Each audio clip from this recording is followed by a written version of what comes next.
Good morning, this is the Windows Tech channel here. So, if you're seeing this video, first of all, I would like to apologize for not publishing the SD card video yet. Because I edited the clips together, but I'm having a little problem exporting it. So, I'm basically going to upload all my clips to Google Drive, edit them together in Vegas, and then upload it that way. But for now, I have a video that is going to be a little bit better than that. Because even though, I'll be honest, that HP EliteBook video was fun to make, despite everything going wrong, and basically that video committing that video basically being like a Michael MJD video in that sense.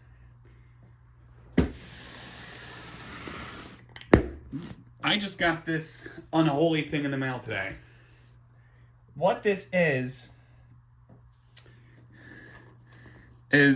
something that I once had, but classified as e-waste in 2020. Like, I think not even a year after I bought this, I kind of made it e-waste. For, I don't know why, but I do have this machine back now. This is the HP Slimline machine from 2009. That today, we're going to a 3-in-1. The unboxing and overview, a hard drive installation, because this thing came without a hard drive, and I don't have it out here right now, but I'm also going to do the full system recovery process with this machine. So a 3-in-1 today. Kind of like that Toshiba video I did in 2022. So, I got my scissors here. Let's go ahead and do this. Well, I say kind of like that Toshiba video, but I never published the unboxing video. Like, I did that one, like, I recorded it, but then, like, I just never got around to publishing it because I spent my morning I spent that day trying to get that laptop to work, only for the hard drive to be completely dead. Which, I don't want to put any blame on the seller because, well, to my understanding, I don't think that was mentioned. Anyway, here's a look at the packing that was used for this machine. It's packed very well. And we have the invoice here. It comes from a business known as Lake Michigan Computers. So, that is pretty cool. And take a look at this. We have a separate power adapter for this machine, so I will not have to reuse any of my other ones. That's nice. And we have the thing itself. Look at that. Look at how neatly packaged this was in several layers of bubble wrap. Yeah, I'm definitely going to have to give this seller a positive review, for that matter. Anyways, I still remember this machine. I bought this machine alongside the eMachines EL1333G machine, which, by the way, I still have that machine, and I still plan to cover that one.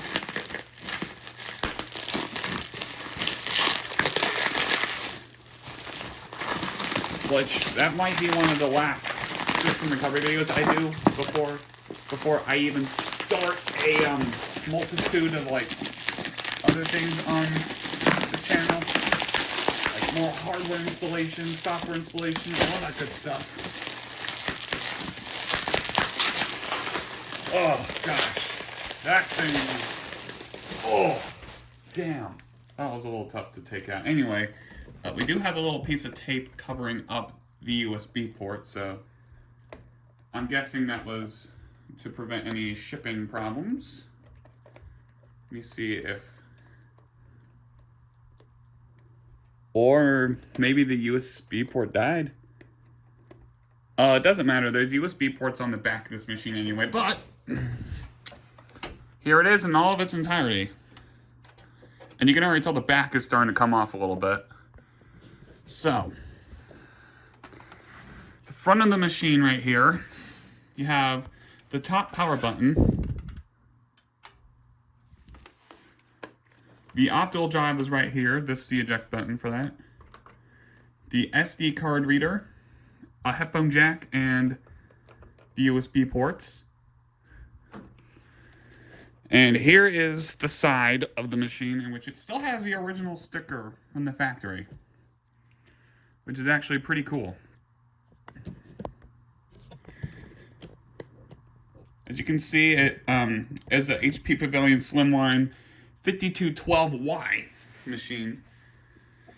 And that system recovery that I mentioned actually does support this machine, as you'll soon see. So, on this machine, it's got an Intel Pentium processor, E5200, 3 gigabytes of RAM. This thing we're gonna pop in. Super multi DVD burner with LightScribe technology. And by the way, I'll be real with you. I have never once used LightScribe. I would like to try it though, since the concept for it does sound incredible. If I remember with LightScribe, that's like the disk labeling program. And my other problem with that is I don't have a single LightScribe disk, so that is a little bit ridiculous on that fact.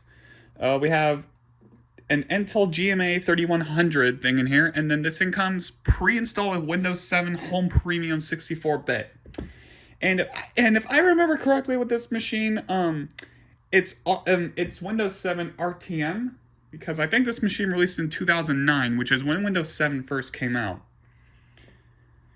And yeah, I am definitely not going to be removing this sticker anytime soon. This is a part of the machine, and I would like to keep it that way. So with that, you have the Windows 7 COA down here. Here is the bottom of the machine.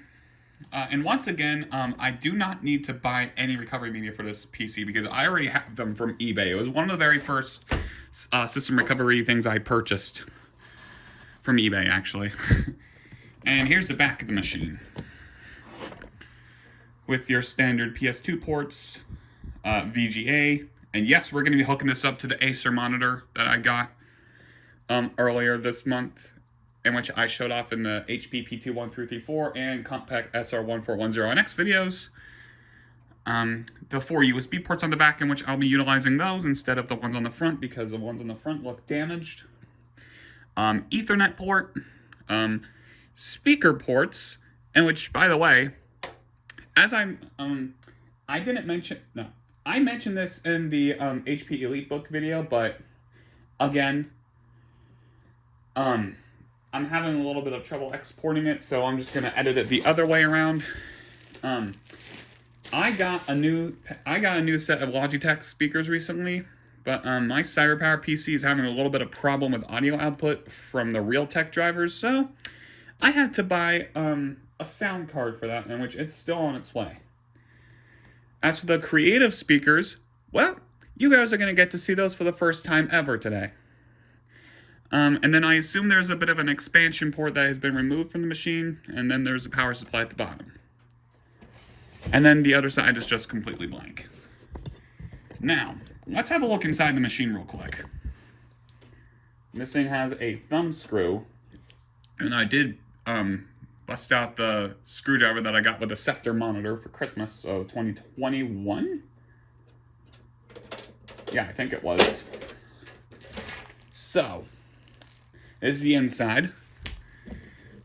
And you'll notice it looks a little bit cramped. Alright, so, I say let's get this hard drive installed real quick. So the first thing we're going to want to do is, oh, well, that's great. I need my hex drive for this. And I do have one, so let me grab that real quick. One thing we should have looked at before I started this. But, no, this is just some things in life you gotta live with. Okay, hex drive right here. And this is the same hex drive I used on my eMac. Which I did have an eMac video recorded, but I don't think I'm going to publish it anytime soon. Alright, so, This is also going to be a little bit of an impromptu tutorial on how to install a hard drive in this machine if you must know. So this hex screw comes out of the fan. And I'm going to be placing all the screws on the underside of the side panel. One of the first things we're going to want to do is to free this fan. Just pop that to the side here. And then we're going to want to remove the screw that goes to the optical drive right here.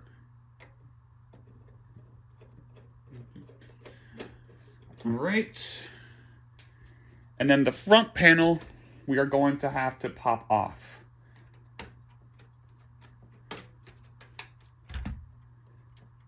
And, oh, I think I might have to swap out the disk drive because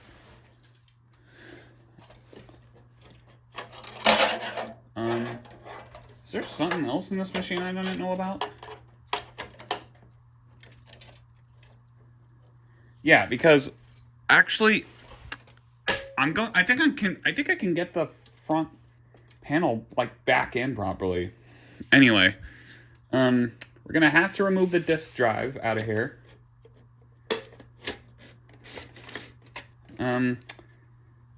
Yeah. Okay. Oh, okay. There we go. There we go. Turns out that thing was just the front panel was just messed up a little bit. Anyway, the insertion of the hard drive. There's a little spot under the optical drive you can do that in. So I'm just going to try and squeeze this directly under the optical drive. Or what I'm going to do is unplug the optical drive, slide the hard drive in, and I guess it can also take the place of the optical drive if you really want it to, but that's not what we're going to do. Okay, so looks like we're going to have to do, okay, so we know that's not going to do the trick here, so you're also going to want to remove this screw right here. In this case, this will also free the little compartment up front. You just gotta push it to the side here, as I'm so doing. Not the most optical way.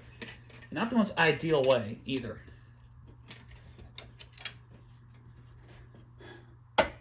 Okay. It's kind of like the SR1413 machine where I have to push on. Okay. This is not going well. I'm just going to. Oh, I'm missing the fact that there's 2 more screws right here. I'm really not on my game today, aren't I?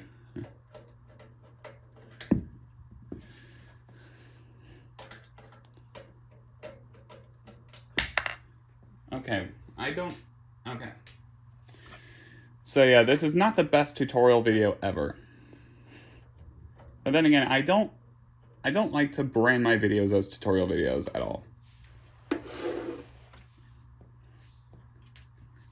Okay, so now it should just slide out. Okay. So this is what it looks like when it's completely stripped out of the machine. What we're going to do with the hard drive now is I'm just going to place it How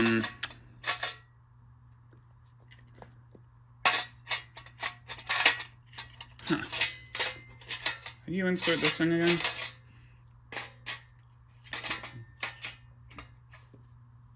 It's a little bit tough. It's harder than it looks. Okay. You just insert it from this side up, if it ever wants to go in. Okay, there we go. Oh, and yes, if you wanted to use this in your machine permanently, you would need to screw this down. But I'm probably not going to be using this like as a permanent daily driver, because first of all, this thing only has 3 gigabytes of RAM. And I believe it's still the stock modules.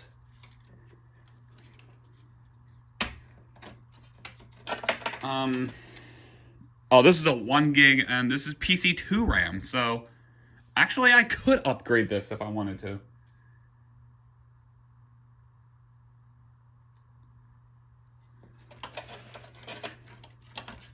And I'm gonna have to finagle a few things to get this RAM module back in here.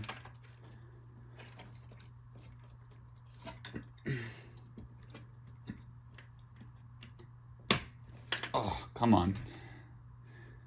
There we go. Okay, so now we're gonna get this back into the machine. So now that the hard drive is in, we can just prepare this for usage. So I just gotta line up the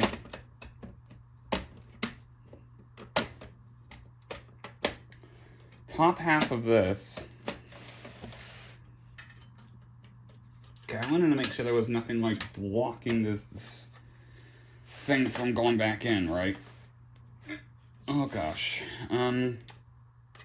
Does this go under the... Although meanwhile I can get the hard drive plugged in. Alright, I'm not sure how well you guys are seeing this, which... Yeah, this is not the best way to do this. But I'm going to go ahead and attempt to plug in the hard drive here. Yeah, it's actually a pretty good idea to get the smaller cable hooked in first. So that way you'll know what you're doing for the... Actually, no, it's actually a little bit of a better idea to get the... Oh, well, that's great. I put them both in the wrong place, actually. And, oh, that's not good. Apparently one of the cables was blocked by the... Apparently this thing was blocked by one of the cables at the bottom of the machine. Anyway, now I'm gonna try and push this thing back into place here, and it works. Okay, so I'm gonna go ahead and get this reassembled now. So the first thing I'm going to do is reconnect the optical drive.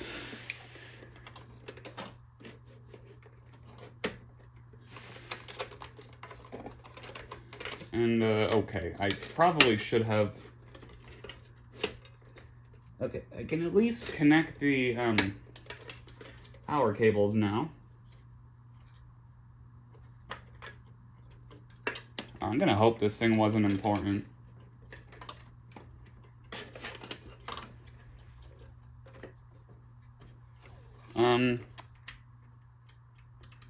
Okay, I don't think it was, but I'll figure that out later. Okay, anyway. I guess I can just hide this somewhere for now. But then again, I still need that fan, so... Okay. Yeah, this machine is not easy to work with, so... Okay, maybe I can get somewhere with this now. Okay. There's one. And I wonder if I can just plug the other one in upside down. Okay, there we go. So now, I just gotta screw these back in to their respective holes.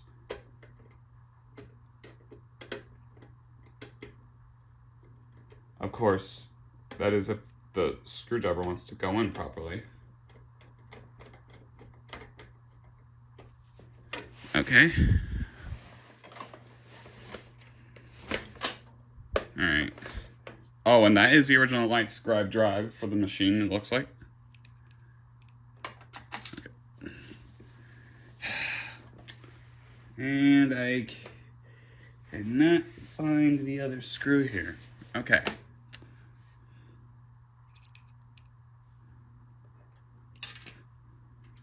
This is why you always put the tip of the screw on before you screw it down.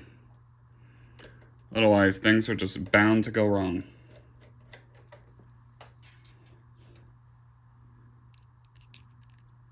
Alright, then we got 2 more hex screws to work with, and then I'm going to change setup. All right.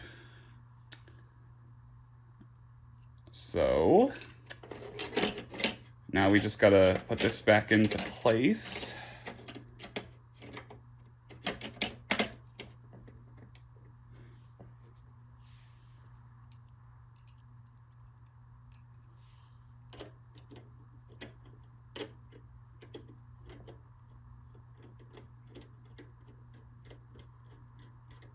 All right, that's that reassembled.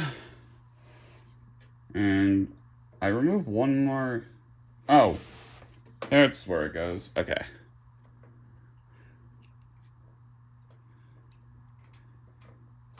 So if we do all of this correctly without anything going wrong, then that should be the front panel. Oh yeah, I gotta pop this in real quick. All right. I believe now that's the hard drive installed. All we gotta do now is just pop the side panel back on.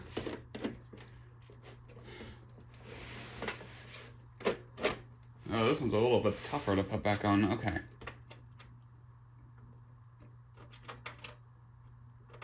And it's 1 thumb screw, by the way. Okay. Come on. Okay. So, all that's said and done now, all we gotta do is just change setup and we'll get this going.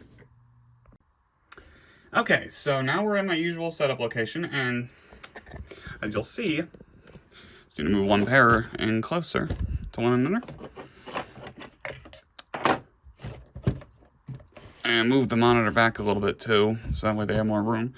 Those are my speakers we're going to be using. A set of Creative Pebble speakers that I got from Newegg last year. So, might be wondering, where is the recovery media for this machine? Well, if we have a look at a stack of my DVDs I keep in here, and if I go about halfway down the list, we will see, although I'm probably going to be re-downloading these because conditions are not that great, but if I just reorganize them, here they are right here. Windows 7 recovery for Windows 7 products. And this did ship with a supplemental disc, and I believe we're going to need it. So let's go ahead and get this thing hooked up. Oh, it's basically hooked up. I just need to get it plugged in, and then I'll boot it to the BIOS. Here we go. Oh wait, I'm probably going to use a different outlet for this. All right, let's get this thing into the BIOS real quick.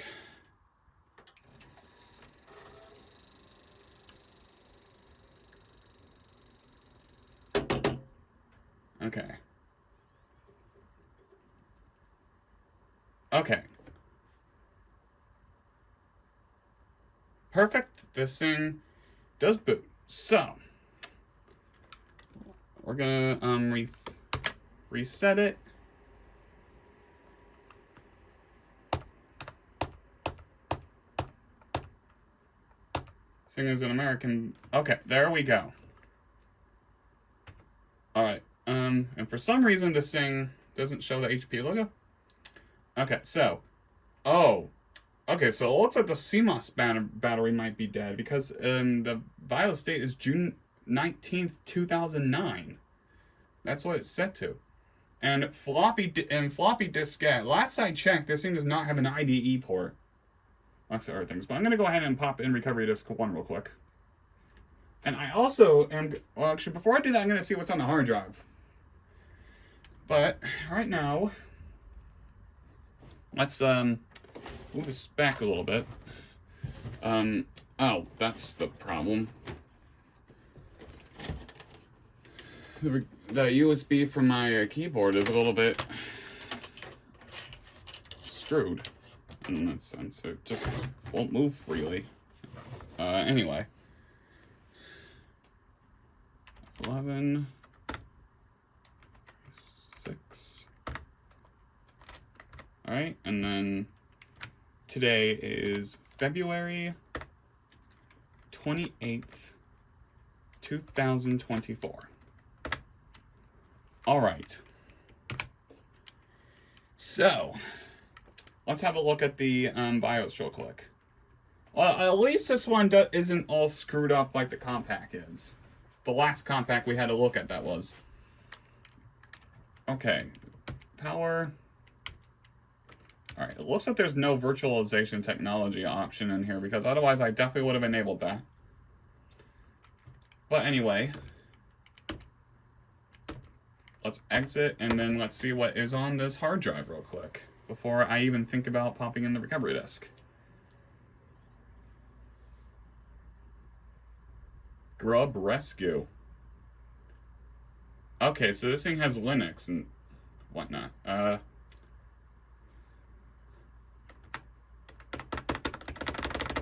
No idea what that's doing, but, okay.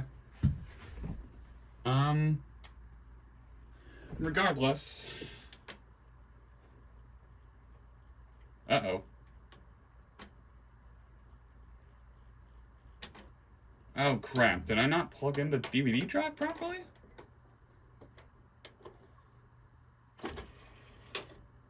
Oh. Ah! This thing came with a CD. Check this out. This came with the Babysitter's Training CD. For some reason.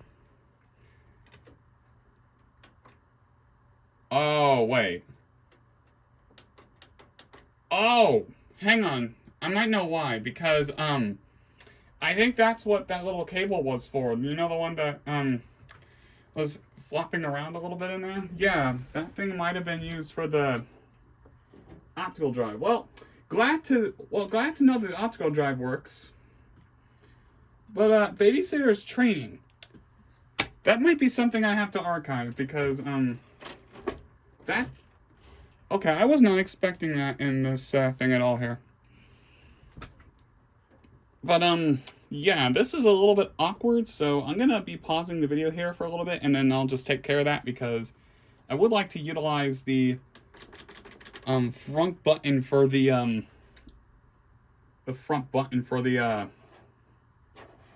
thing here. But let's see if I can just boot this thing off the hard drive, which is what I've been trying to do.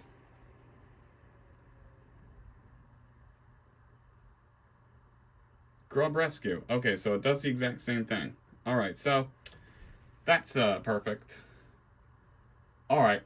I'll pause it here and then be back once I get this thing booting off the recovery disk.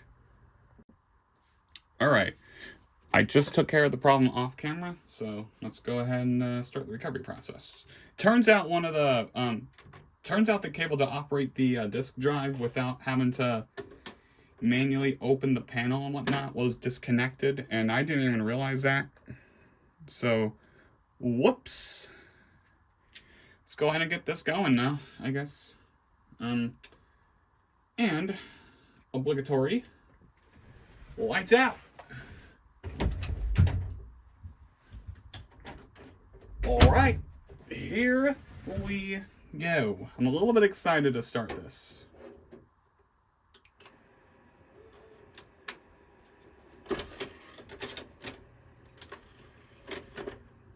Alright.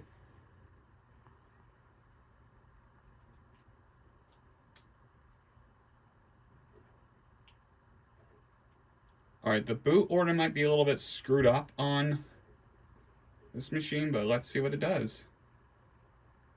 Alright, Windows is loading files.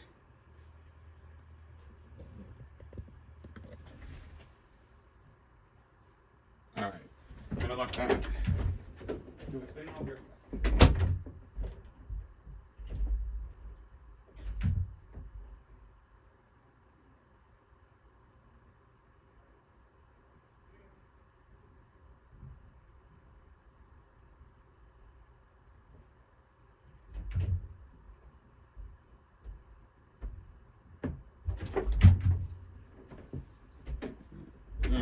Sorry about that. Anyways, we have the same Windows is loading files thing from the SR5413W1 machine. And I assume that, and I assume this is, like, the exact thing it would do for the other things, too. Well, you know what I mean. The whole Windows is loading files thing is basically normal. It's just in this font and whatnot, I don't see this often.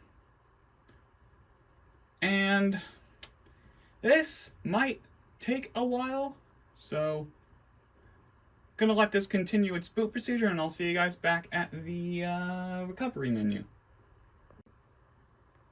Alright, for whatever reason it didn't show the oh yeah, that's right.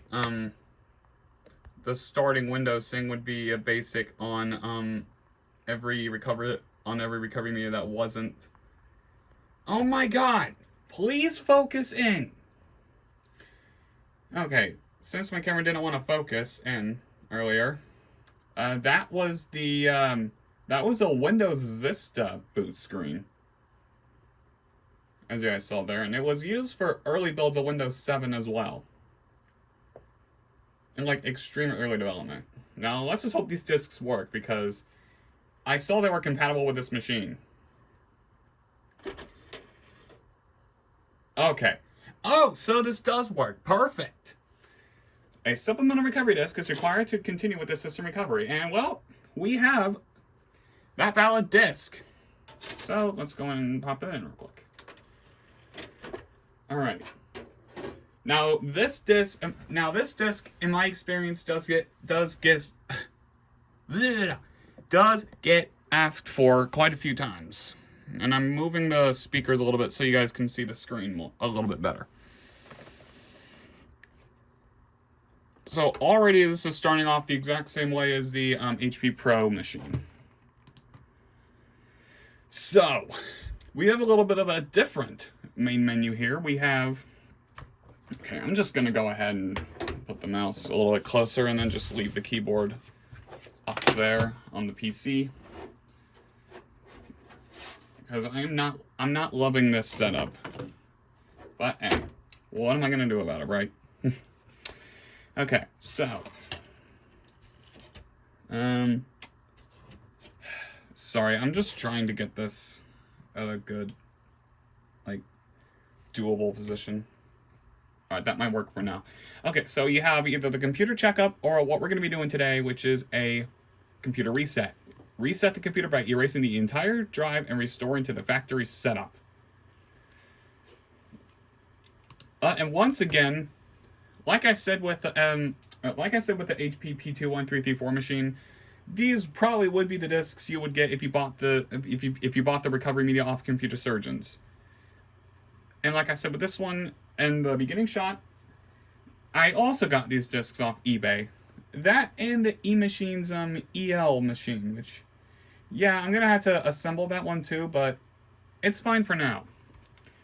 Anyways, yes to that. The optical drive pops out, and then, oh god. Okay, I just accidentally popped in the supplemental disc, so. Anyways. That's something new. Insert the recovery disk number 1. That's exactly what I'm doing. Alright. Oh, and by the way, this would be the exact same factory reset thing as you would see on, like, other Windows 7 machines and Windows 8. I believe they changed this in Windows 10. Well, at least in my known experience, because that HP PC from 2020 that I tried to get footage from the capture card from, which actually, more I think about it, I might redo that video. Just so you guys can see the actual recovery process. Anyways, we get this standard warning here, and we're just going to click OK. Insert the supplemental recovery disk. So that's the second time it's asked for the supplemental disk. because I assume it needs a supplemental recovery disk to reformat the Windows partition. Again, I have not done this recovery process since like January 2020, before I got that compact CQ500F machine, which I might also source that one off eBay in the future. And actually, I did get those discs off of eBay as well. I kind of do miss the CQ500F machine because that PC, if you guys saw in my early videos in 2020, was my daily driver machine for quite a while.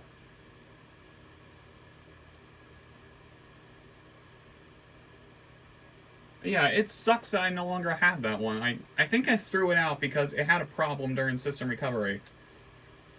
In the sense that, it just blue screened upon a restore recently, so... Yeah, I think that PC utilized the HP file-based installer, if I remember correctly.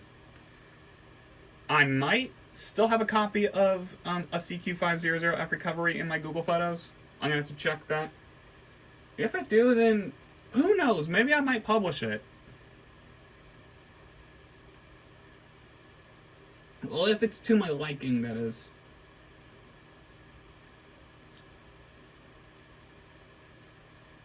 Alright, so we're just basically waiting on this to do anything.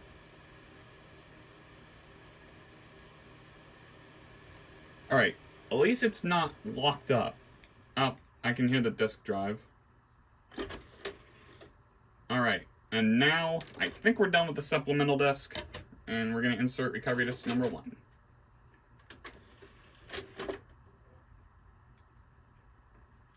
So, at this point going forward, I think all we need to do is just swap between disks. So, I'll leave it here until the process is done.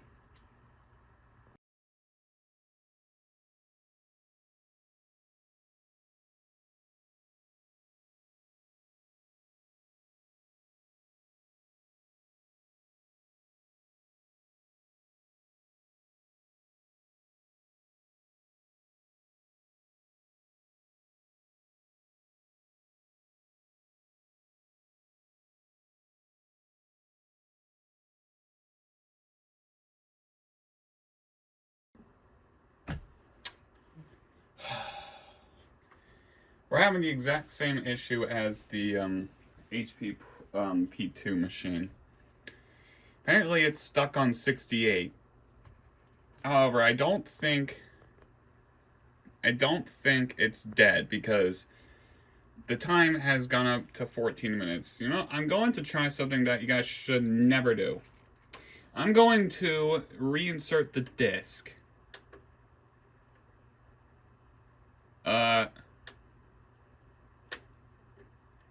Okay, for some reason the disk drive is locked. Okay, let me... Ah, well, the green light's flashing. I don't want to replace the disk drive again.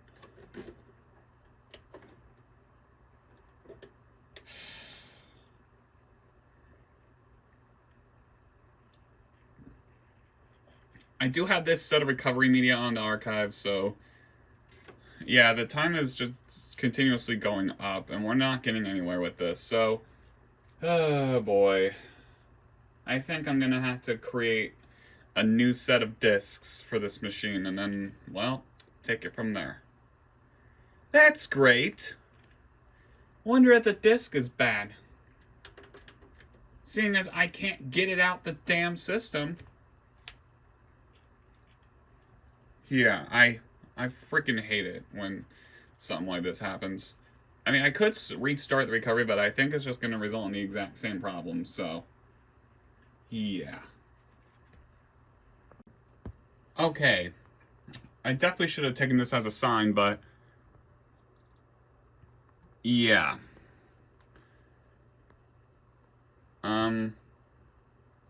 So I'm basically just going to restart the recovery real quick. Also, gonna let you see what the screen looks like, splash screen, since I did get it to show up.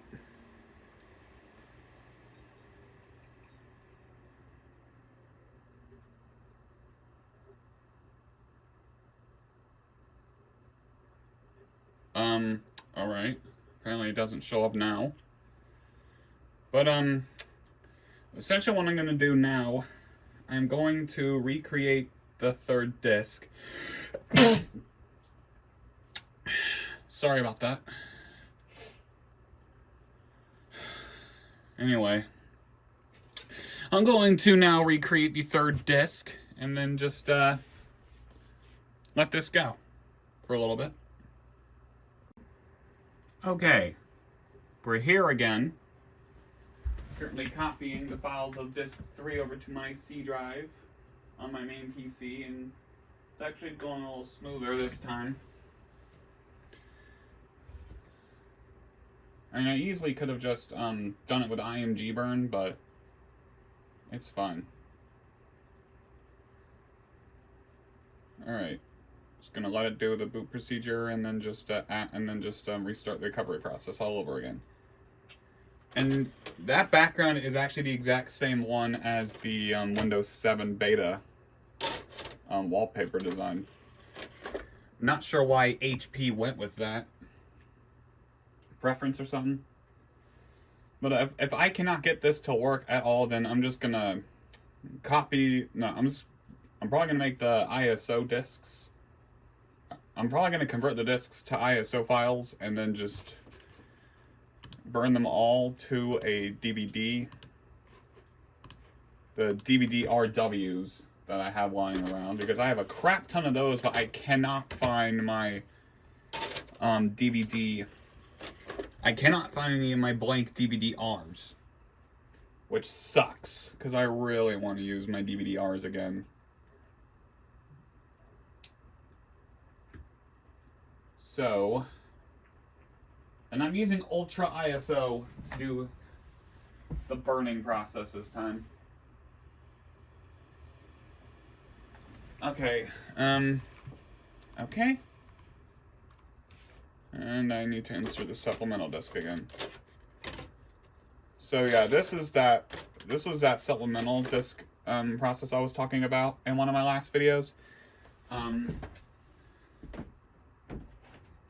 Okay, you know what? I think I'm just gonna create the ISO from IMG burn. I'm not waiting that long. Alright, IMG burn. Create image from the disk.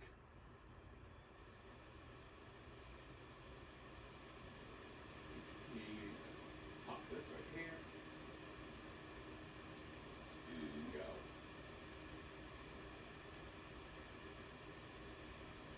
Okay.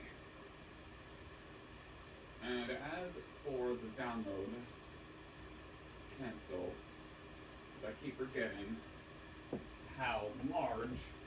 No, I keep forgetting how long it takes to download the thing here.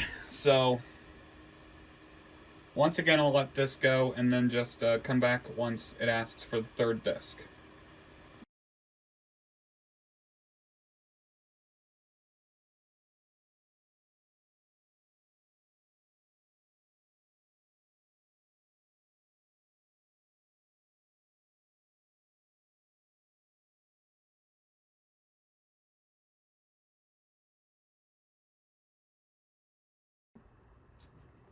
Well, I kind of got bad news.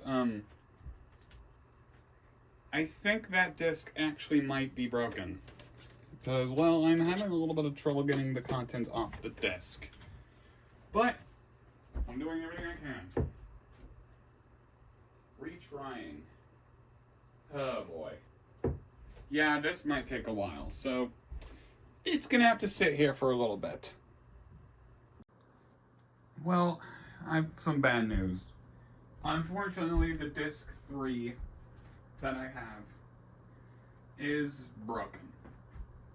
And I actually tried the internet method of cleaning the scratches from the disc or removing them, but either I'm doing something wrong or it never works for me. You either rub a banana on the thing or rub toothpaste on the thing to remove the scratches, but all it did was jack shit. It didn't do anything. I actually tried to copy the files from the disk over to the SSD in my daily driver machine, but I can't get anything off of it. Well, past boot to, what's the file? Boot bp2.win, and all of the disks on, no, all the dates on that disk are from September 2009. So that does confirm my suspicion about these disks being from 2009 and the PC itself. So what I'm doing at the moment is I'm downloading the third recovery disk from my archive page, which it is going to take about a couple of hours, so yeah. Well, at least I now know for a fact that 3 of the 4 disks are still confirmed working.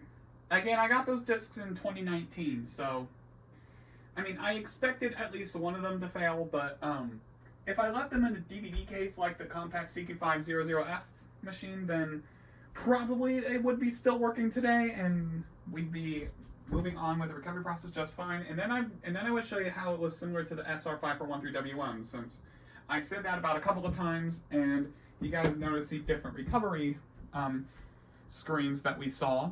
So, yeah, I thought I would just update everybody about what's going on at the moment, and I would like to apologize for this. This is not ideal.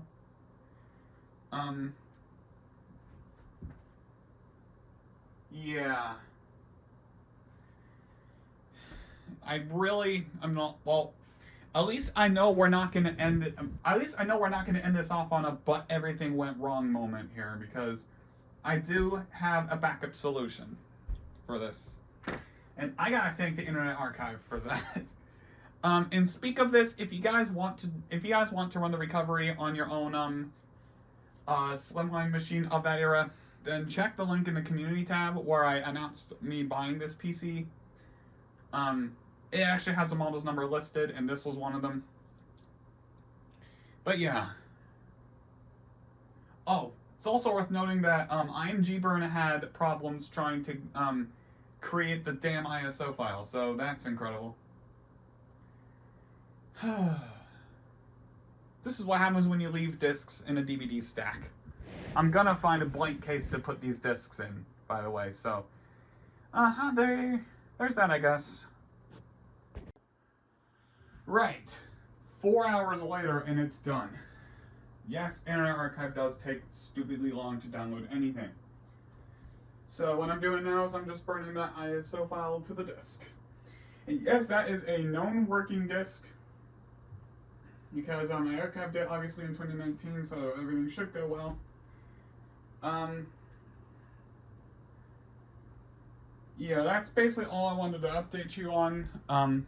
We will be back, but just know that in the filming process, it might be later in the night when I actually get around to finishing the recovery process.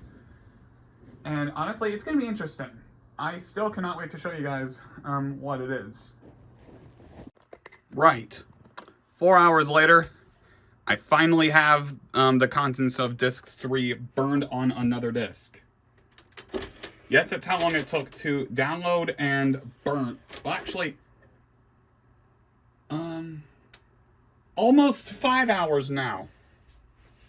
I started that download at like 1 o'clock, and then it finished at like, and then it finished at 5:15, and then well, it took a little bit just to get the disc burned. So,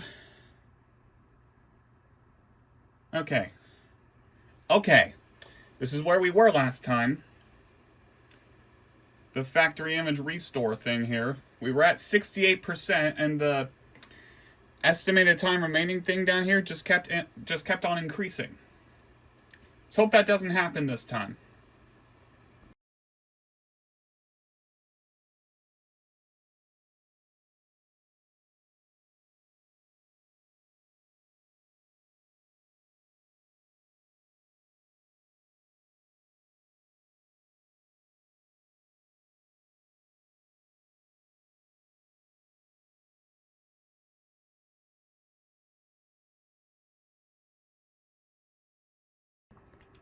Well, everybody, just as I suspected, it was a disc. God.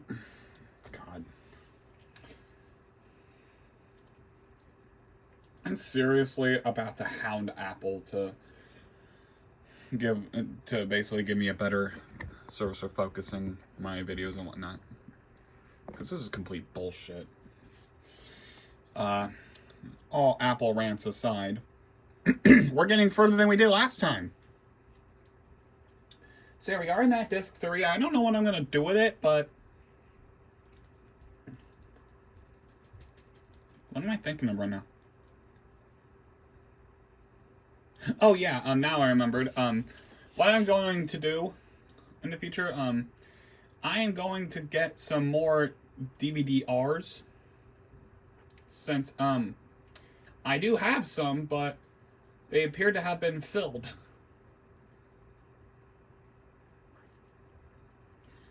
So, I am basically going to make new recovery media for not only this PC, but, some of the other PCs that I wanted to do for a while. Like, for example, the DVD recovery media for the SR1410NX machine. By the way, both of those PCs, the P21334 and the SR1410NX, are currently dismantled right now, just to make room for the Slimline here. But yeah, I'm very happy we could get here, even though it did take me several hours just to even accomplish that. Which, I mean, I guess I should have seen that one coming from a mile off, because archive servers are slow.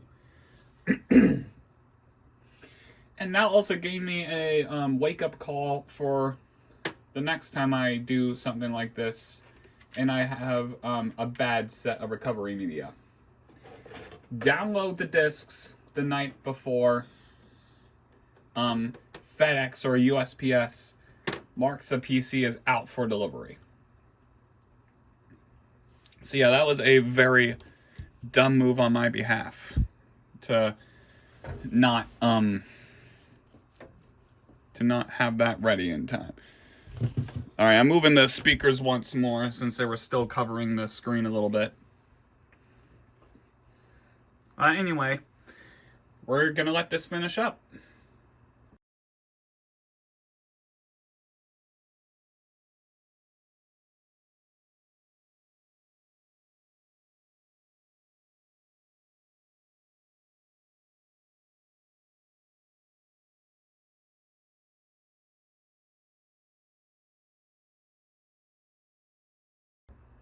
Alright, so that is all 3 discs used. And yeah, it's gonna look very legit now. 2 officials and 1 DVD rewritable. Although seriously, I am going to I'm gonna probably put those in a DVD case or something, just so that doesn't happen again. Because remember, for the HP P21334 machine, we had this exact problem, but the problem in that was the disk drive was failing. So I just swapped out the disk drive, and the recovery process continued fine. This one on the other hand, the disk was just genuinely done for. And like I said in one of those 2 clips in between the fact that I restarted the recovery process and where we are now, I mentioned that I tried the banana trick for the scratch discs. Y'all, that never works. I always have bad luck with that. Either that or I'm just not doing it right. Basically, it goes that you take like half a banana or something to that effect, and then just rub the banana all over the disc, because apparently the banana's oil helps to clean the disc. But here's where I might be doing it wrong. It says to run it under warm water, which I think I just did about room temperature water, like sink water. But enough of that for now. Now we have the file copy is complete thing. And here is one indication that sorry, I just had a thing stuck in my throat. Happens a lot. I know. Actually, I don't know.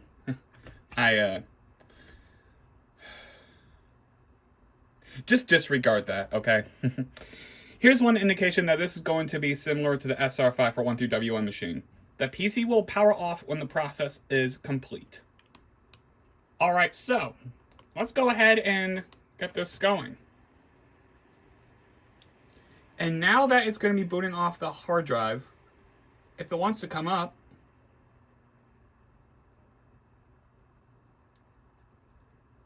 okay, what is this grub rescue thing?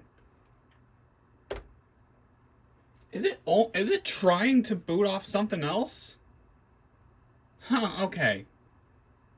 I'm just gonna go ahead and disable whatever is making a boot to grub rescue from the PC.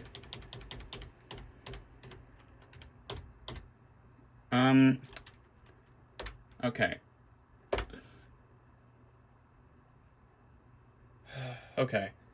I'm gonna have to look this up because this doesn't happen.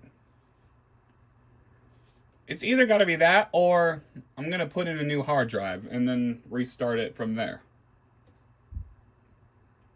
So actually, let me try booting into the BIOS and see what the heck is up.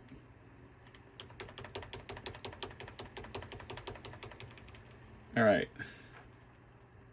I'm gonna try, no, okay, we do have, okay, let's see.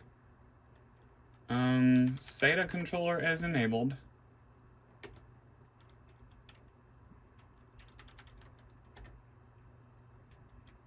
Smart support. I don't think it's got anything to do with this here. Boot. Huh. You know, let me try. That's, huh. You know, let me try looking this up. Alright, so I have no clue what's happening here, so like it should be booting off the hard drive. It should not be booting to this grub environment. So this is gonna sound odd, but I'm going to boot into my copy of Windows Vista and delete all the partitions. But I'm still going to figure this out. Okay. I think it's going into the BIOS here. Again, I'm not able to see the splash screen properly. Really? Okay. Okay. This is stupid. Alright. I should see... Okay, there we go. Yeah, we have nothing on the third drive, so... Oh, well, that's not what I wanted to do. Okay, onboard boot ROM.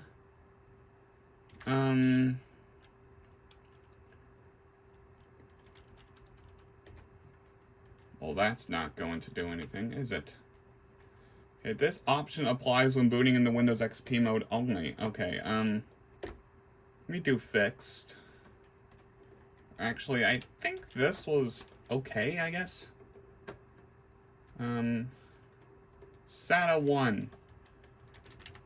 Let me see if I can... Okay,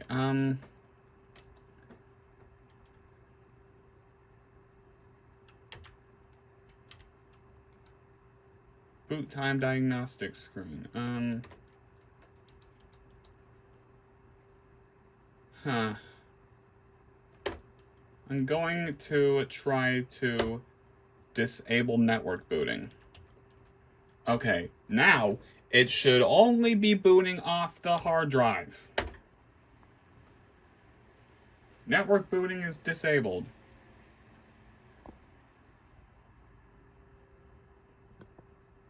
Alright, you know what? Let's just boot into my Vista disk and then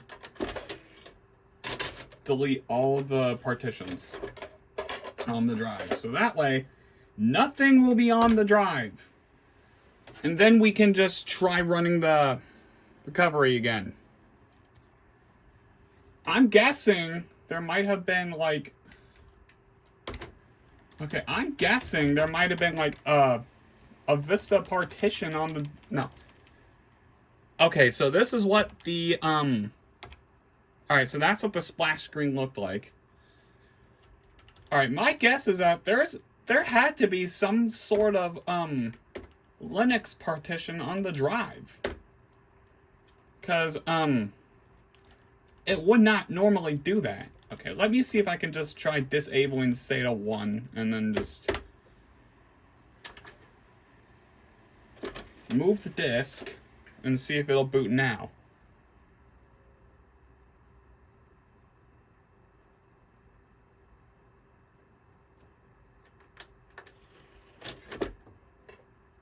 Okay, think it's doing the CD-ROM seek test.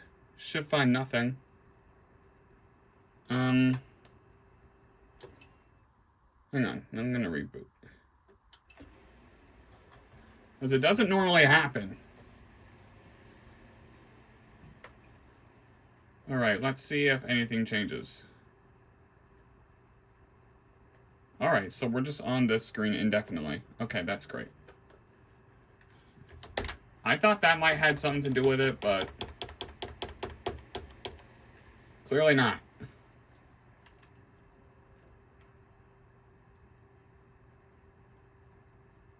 Oh no. I don't think it got it on time. Oh, now I think I might really be screwed. If it's not gonna detect the keyboard now. Okay, there we go. Now I gotta re-enable SATA 1. Okay. Okay. Onboard LAN. That might... Okay. Let me just see if it boots to Grub Rescue again. Yeah. My guess is this thing might have a Linux partition on the drive, but nonetheless I'm gonna boot off of the Vista disk and then just delete the partitions, wipe it clean, and then if this is really a problem... Alright, if this is really going to be a problem, then I guess I'm going to have to put in a new hard drive.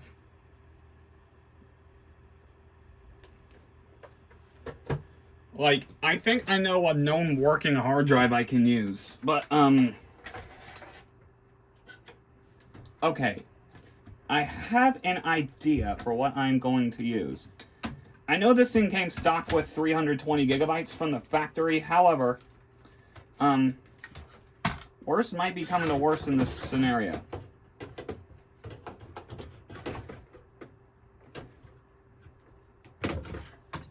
Like, this never happened before.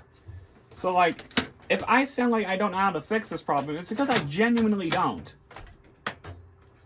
I mean, I have several more SATA hard drives lying around. But seriously, I am not sure why it's trying to boot off of a Linux partition. This thing, I don't know, like, what kind of thing it was in last, but if worst comes to worst on that, I have this 500 gigabyte Toshiba drive I can put in. Or actually,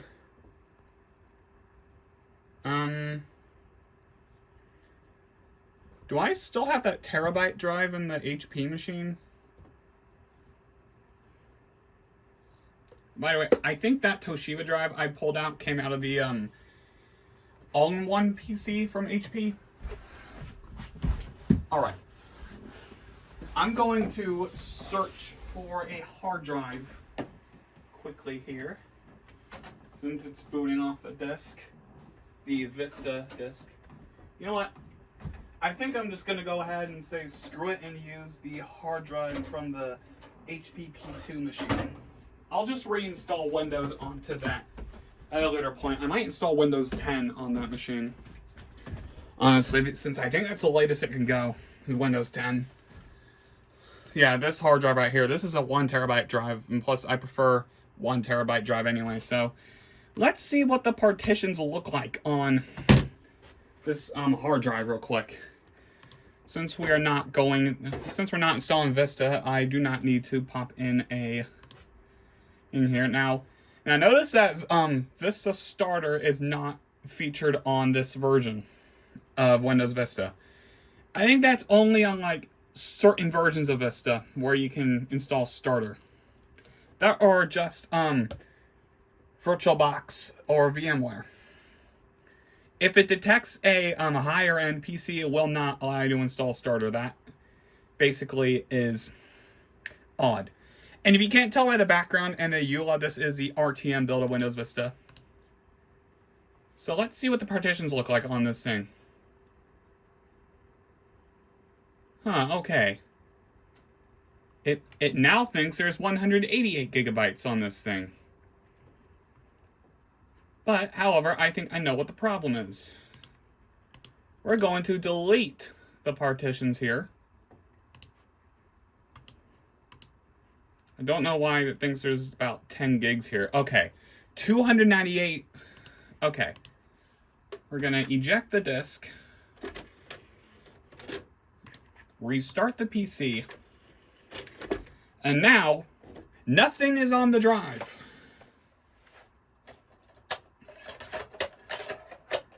Although, to be fair, I didn't really think anything was on the drive, so I just went with it.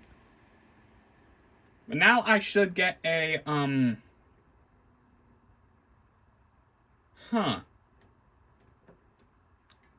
Okay, it still thinks we're trying to boot into,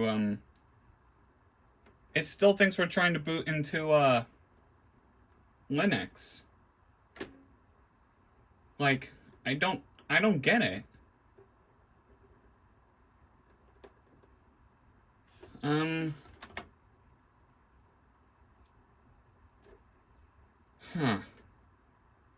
really don't get it. So, this is completely odd. Like, nothing's on the drive. We should not be booting into Grub Rescue. Well, let me try disabling the onboard LAN, and see if anything changes. I really do not want this to turn into a "but everything went wrong" video. Okay, would be onboard LAN. Okay. That also disables onboard LAN boot ROM. So, with that out of the way, let me go ahead and boot back up from memory.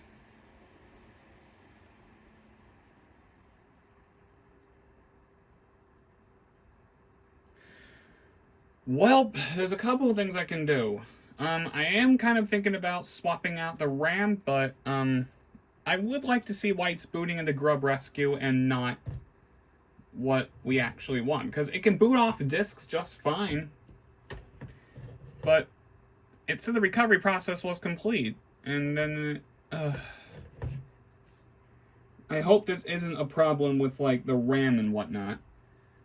Hold on, I'm going to do a little bit of diagnosis. Alright, so you have to excuse the mess down here, but I'm kind of tinkering with the system now.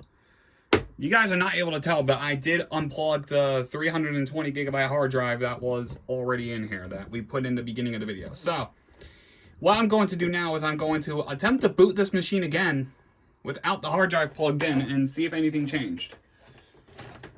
So,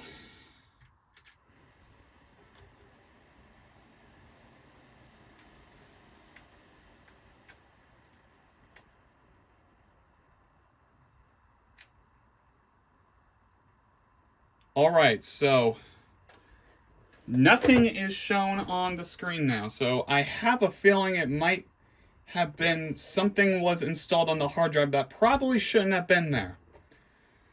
So, now that we know that, I'm going to... Yeah, because I think 1 terabyte in this machine would be a little overkill. I'm going to attempt to install this 500 gig hard drive in the machine. And it's 7,200 RPM, so that is good. Put my Vista disc over here. And that copy of Vista I got for 30 bucks off eBay in 2018, I think it was. So, remember that hard drive tutorial I made at the beginning of the video?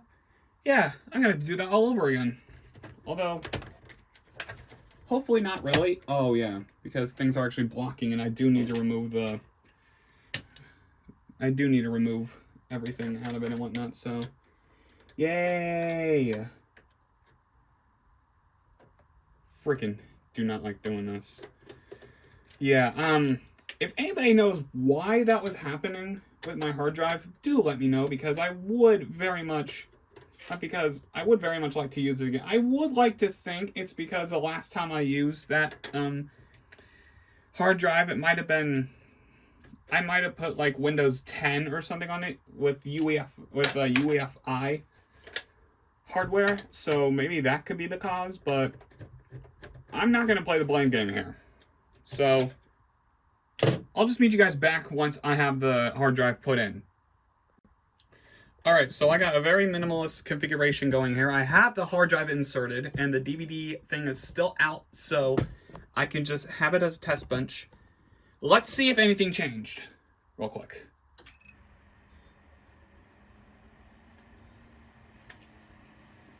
Okay.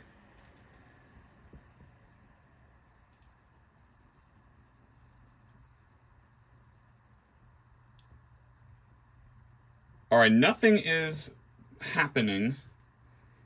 Presumably because I think there is a UEFI partition on the drive.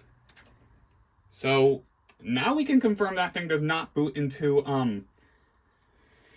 UEFI, Grub Rescue like the 320 gig drive did.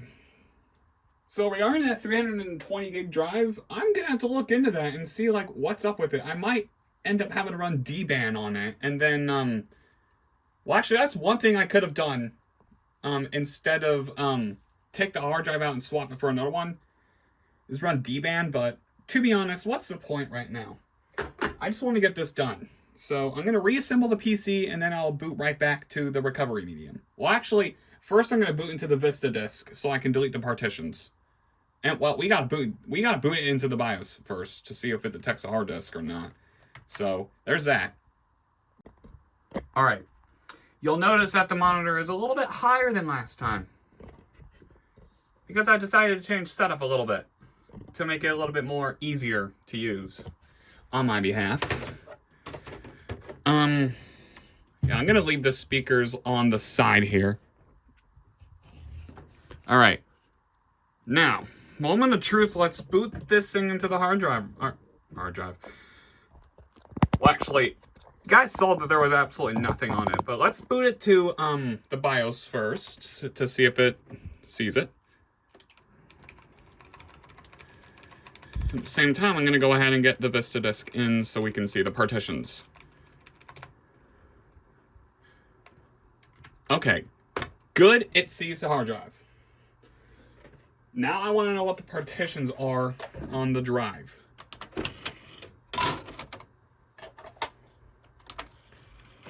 Before we rerun recovery. This has just been an absolute nightmare to get working. Alright. Should be booting off the DVD. Okay. Hard drive seek test found nothing. So now it did the DVD seek test, and there's the Vista disk. So,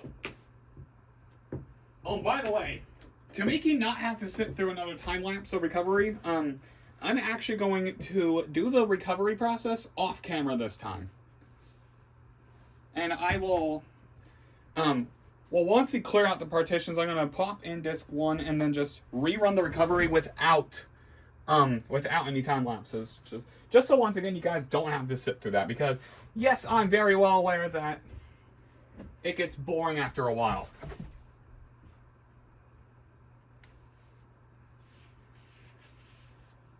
And I would have done this like the next day if I had to, but did events that probably wouldn't be possible. And what events? Let's just say that would be Dune Part 2.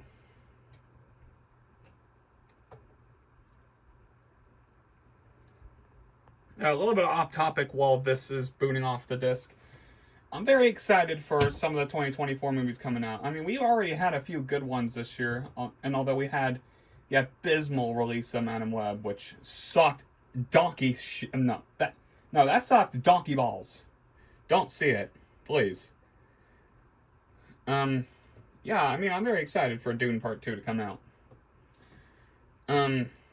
Would come out this Friday, but you know, most movies get a Thursday night preview screening, and that's what I'm doing. Since the movie's like 2 hours and 40 minutes, I am going on a 4 o'clock showing for that one.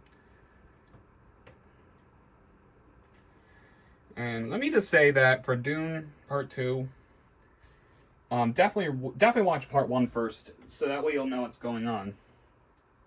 Why did my TP-Link USB fall off the desk? That's great. Alright. Waiting for it to finish its boot procedure.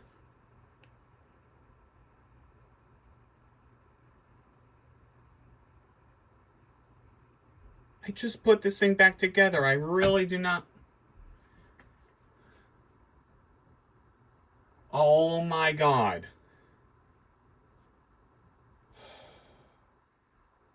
We're just sitting here at a black screen. Did I even pop in the right disc? I did. What?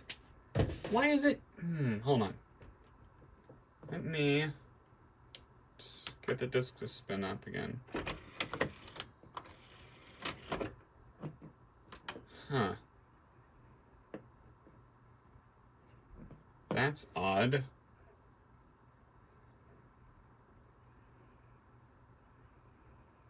Maybe it just needs to respin. Do I have... Okay, let me see if I have... Okay, Alright, dog's barking again. Sorry about that. Let me see if this one disc I have here will even boot.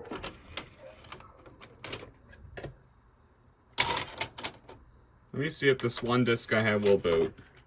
I'm going to have to restart the PC here.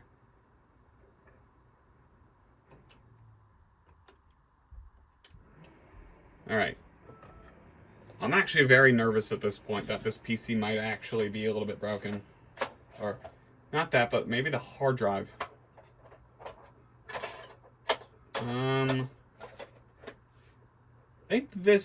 I think that DVD is Windows 8 on it.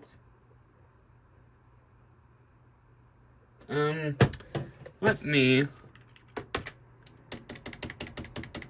boot it to the boot menu and then try it that way.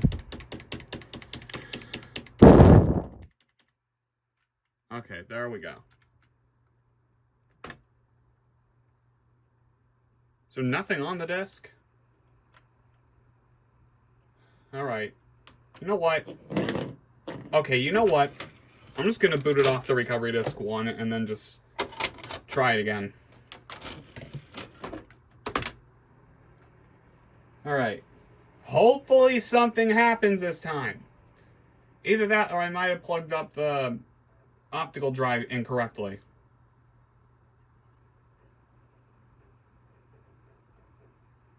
Alright, the screen turned black, so it at least detected the disk.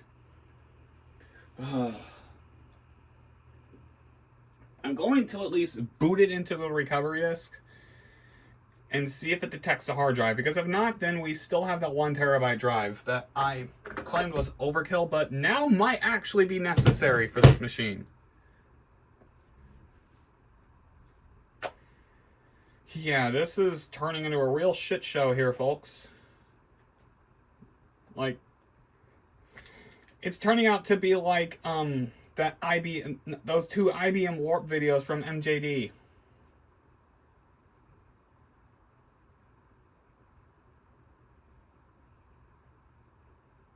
Ay.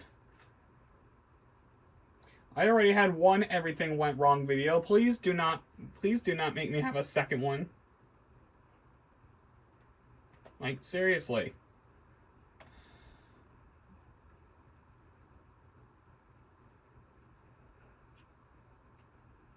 If this still fails, I'm gonna run D-ban on that, oh, well, now it's taking quite a while for anything to happen with the optical drive, which is to be expected for stuff like this. So, yeah, I'll pause it here for a little bit. I don't know how to put this to you guys. This thing is now in a reboot loop. Alright, so that is a low blow. Oh boy. Alright, I'll put in the 1 terabyte drive. Alright, walk into free cam mode briefly because GPT partition style, yeah, I kind of forgot this was a hard drive that we installed that HP P2 installation of Windows 8 on. But it does work at least, so there's that. What I'm going to do now is I'm going to convert this to MBR and then just rerun the recovery. Hopefully we can actually get somewhere this time. Alright. Alright, that should hopefully be the final time I have to swap the hard drive in this machine. I think I'm at like 40 minutes in this recording. Well, 40 minutes in this video already. And we still have not gotten to the software installation yet. Although, I'm guessing if you guys are looking down at the timestamp, then you'll know exactly where the video is at right now. Oh boy. This is only something the greatest technician that ever lived would be able to handle. Clearly, I am not Salem Sports thing, or whoever did that meme or whatnot. But yeah, I'm not going to make you guys sit through this again, so I'm just going to let this boot. Hopefully not get caught in a reboot loop this time. I think the 500 gig hard drive is just failing. And you guys saw when I had the Vista disk booted into the HP machine that it said that the disk was in GPT format because of that HP video. That actually is the third latest video as of now. Well, by the time this video gets to you. At the time of recording, it's the second latest. The latest is still the SR14101X, and that is until I work out a solution on how to even get that HP EliteBook video uploaded. But yeah, in case you guys want a little sneak peek at that HP video, essentially what I try and do is I try to use what I call the world's lamest recovery media, which is a OS install disk and a drivers and applications disk on my recently acquired HP EliteBook 6930p, because I got the idea after I saw Ben Kleinberg do an overview for that machine and saw that SD card booting is an option in the BIOS. So I tried to install Windows XP using the OEM disks on the SD card, and I ran into a ton of problems. From the SD card not being recognized by the setup, to the media card reader just outright not working and giving TLDR errors. There was one point I even tried to clone the disk. Like, I tried to clone that SSD I tried to use in that computer to the SD card. That did not work. I then tried to use the stock hard drive in there, which is actually still in the PC right now. I tried to clone that to the hard drive, but because I had a mix of NTFS and FAT32, it just would not boot. And then booting it back into Windows, it says that, oh, the SD card is not formatted. Which I guess I could have seen that one coming, but then again, it was my first time doing any of that. Like, I even tried, like, when I had the T43 machine, I tried installing Windows XP to a USB drive, which appeared to work, but booting into the booting into the GUI version of the setup just resulted in a blue screen. And that is something I might be taking a look at in the future, which actually that might be a better solution. To install Windows XP on a USB drive. I know there's Windows 7 to go, but, you know, what's the point in that, right? Okay. Please work this time. If it asks for the supplemental disk, we're good. Okay. Now, I'm going to come back once it says that the file copy process is done. With no time lapse, since I'm not going to make you sit through that. Alright, we're back again at this very screen. Oh, looks like there might be oh well, I don't know what that's all about, but I'll clean the screen once we're done here. Anyway, we're back here once again. So let's just click next and just go from there. And yes, all the disks are out of the machine, before you ask. And now it's 9:30 at night.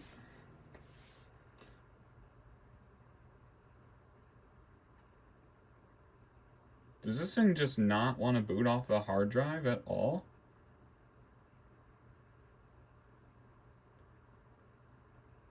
Huh. Is this not a bootable thing? Because it looked like the recovery process was finishing up quite well. Okay, how about we disable everything except for the hard drive? Oh, wait.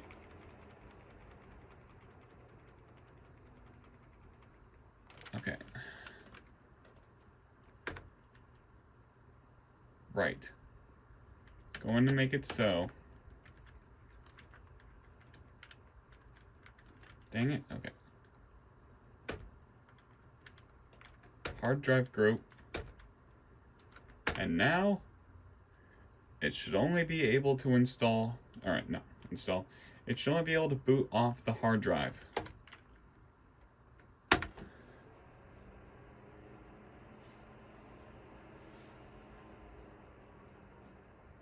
Okay, let's see.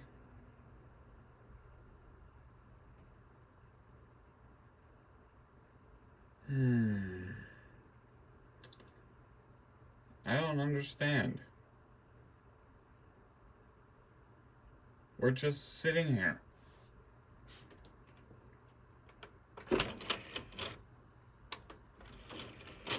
And it took all the discs, it did everything. So, like, I don't understand what's happening here.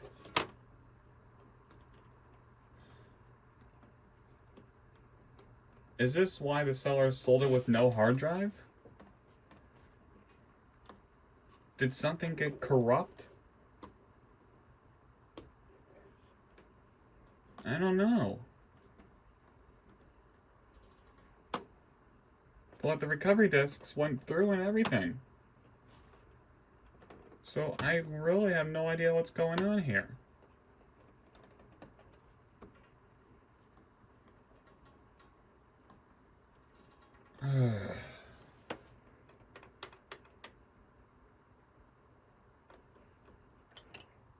Let me do a little bit of diagnosis again. Alright, so I made one last ditch effort for today at least. So if this doesn't work today, oh, Okay, well, by the time you guys are seeing this video, I will have worked out a solution already, but, I actually did make a note of it on YouTube Shorts already. And by the time of actually, well, in this portion of the video, I am waiting for responses at this point because,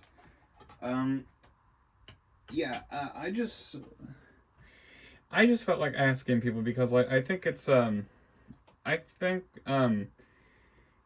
it would be better than just ending it off on a everything went wrong note. So, what I done is I actually turned the wattage down on the power supply on the back. So, we're going to try this approach.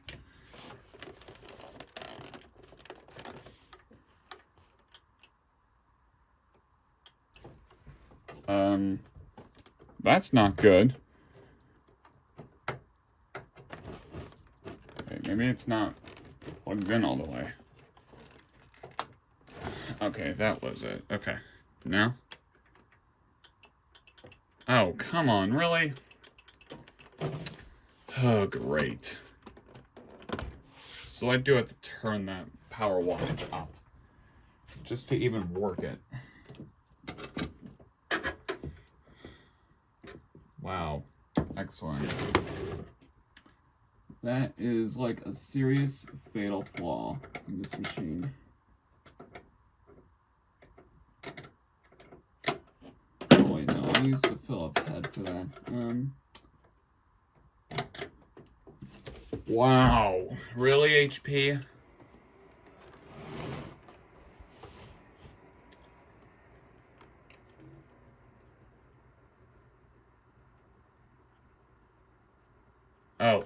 Oh, great. Because I unplugged the thing and actually reset the BIOS again. That's excellent. Let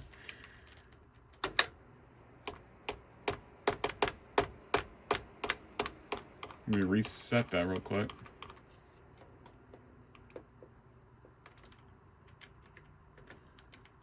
Oops.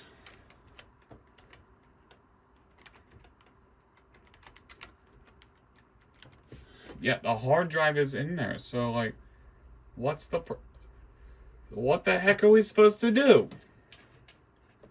Like, I don't understand. Let's see the time. 9:55. That would just be. Let's do that. Okay. So, what am I supposed to do at this point?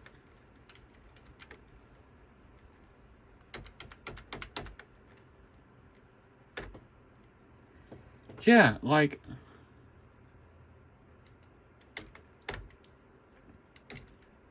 It detects the hard drives. Why is it not booting? Let me change this real quick.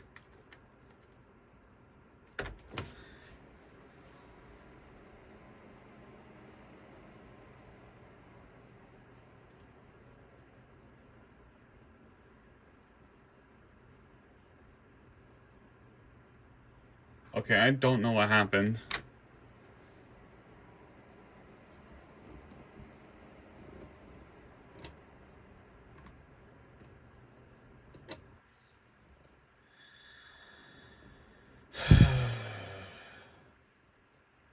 Oh my god. The one machine I get back in my Retro PC collection, and I cannot boot it. Let me get it back in the BIOS. Something in the BIOS is I think something in the BIOS is preventing it from booting.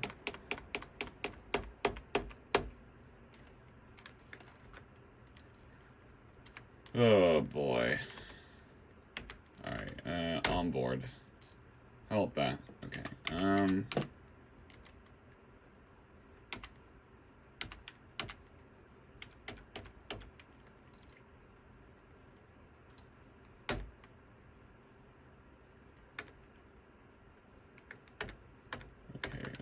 Disable. Okay, yeah, well, we know that.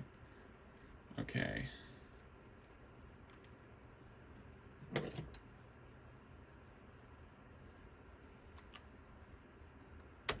Okay. Boot time diagnostic screen. Okay, I'm gonna enable that. Okay. We're going to see like what's happening. Nope, still nothing.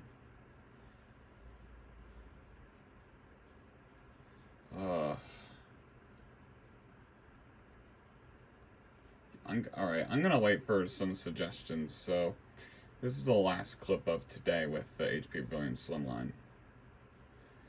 Because, worst case scenario, I'm probably gonna have to finish the installation on another HP PC. But just disable Secure Boot for it to work. I mean, I don't see why it can't boot off anything. I mean, there's no reason for this. I mean, alright, I think I have another 500 gig hard drive somewhere. But my problem is I do not want to install another hard drive in this machine because it takes forever to do so. And you guys even saw in the beginning shot how long it takes. It's a little difficult. There is one thing I want to try, and that is to basically install Windows Vista on this machine and see if it works. Or, wait, I'm gonna see what's on this DVD real quick.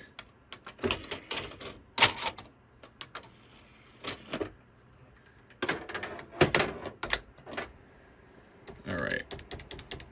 What do we have on this disc? Okay.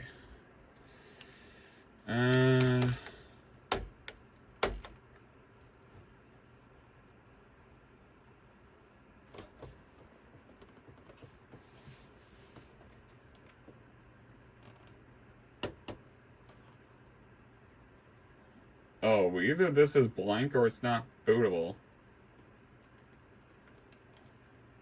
I can just try installing Windows 8.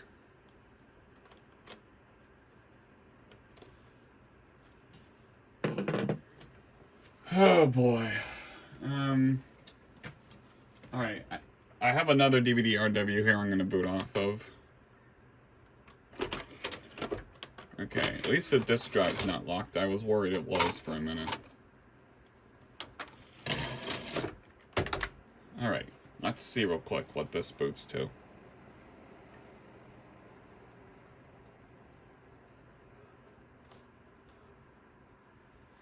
This is actually making me mad.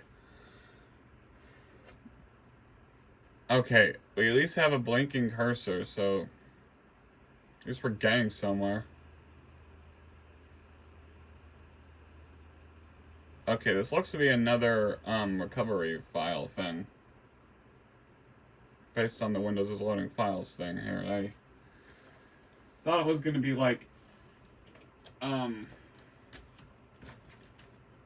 Windows 8 boot disk or something. Well, I do have 2 more DVD RWs. Oh boy. And then I have a stack of DVD RWs that I don't know what they... Oh yeah, 5 of them I think. I think that was for an Acer machine from like 2012 or 2013, and then somewhere along this mix, 2, 3, 4. Well, I think I only found 4 of the... Oh. Hang on a minute. Found 1 DVD-R here. I hope it's blank.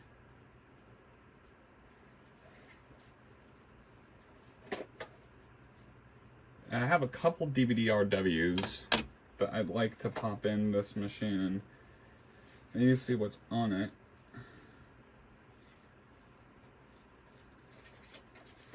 Let me know if I should archive this disc right here. This is basically like a lost media disc. Office XP Professional post SP3 update.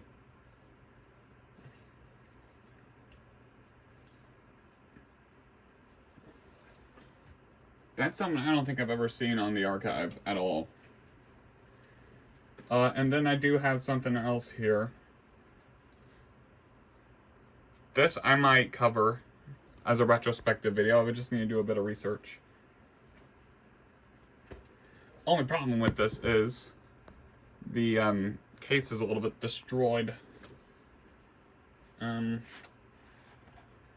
of the few Games for Windows things. It was the Games for Windows before the Games for Windows like started existing. And as far as I was aware, you actually did need the disc to play the game.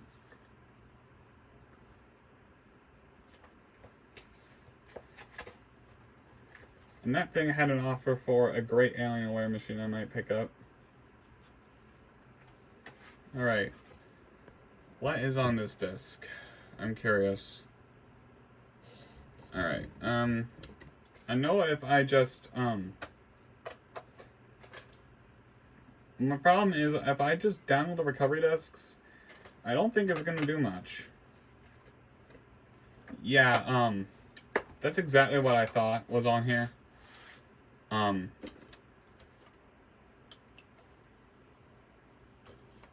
wrong disk.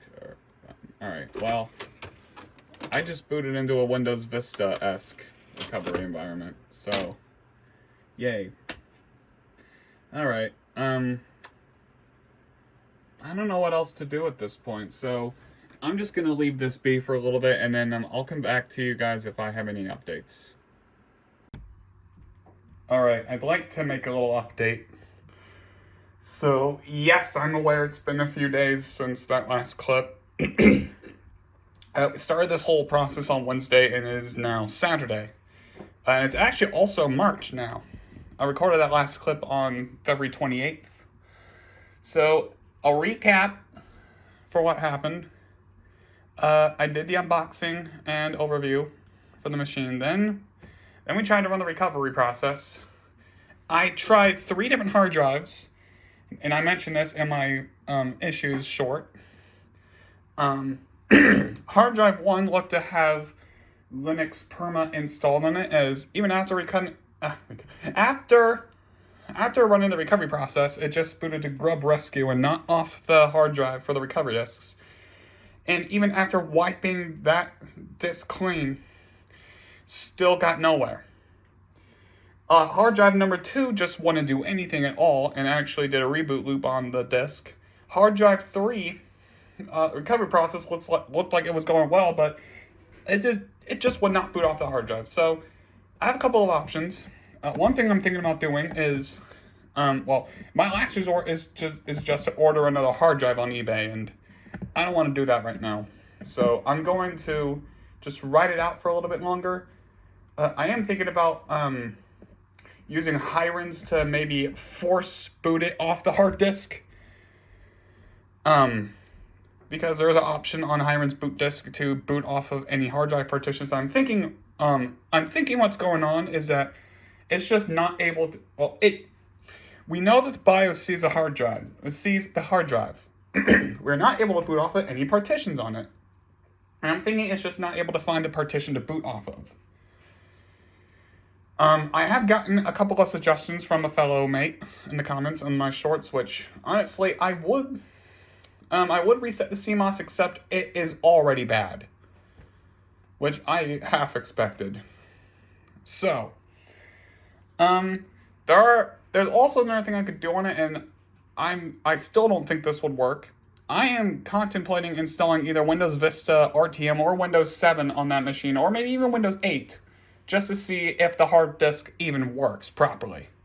Like, if I can get it to boot to a working install Windows Vista or Windows 7 or Windows 8 or whatever I decide to do with it, then good, we can continue. And so regarding that, I'll just come back to you guys when I can, and actually when I have a solution. Okay, we are back.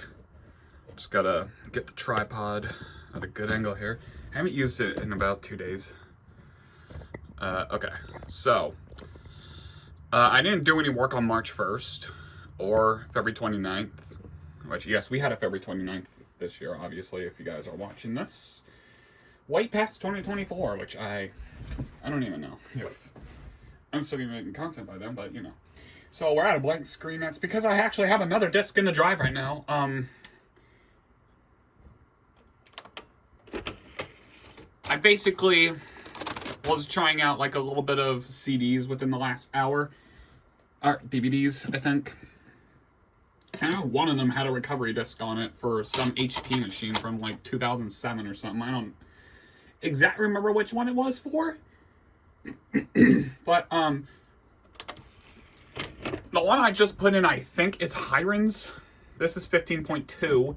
I did try another version of Hiren's in my still unpublished HP Elite Book video.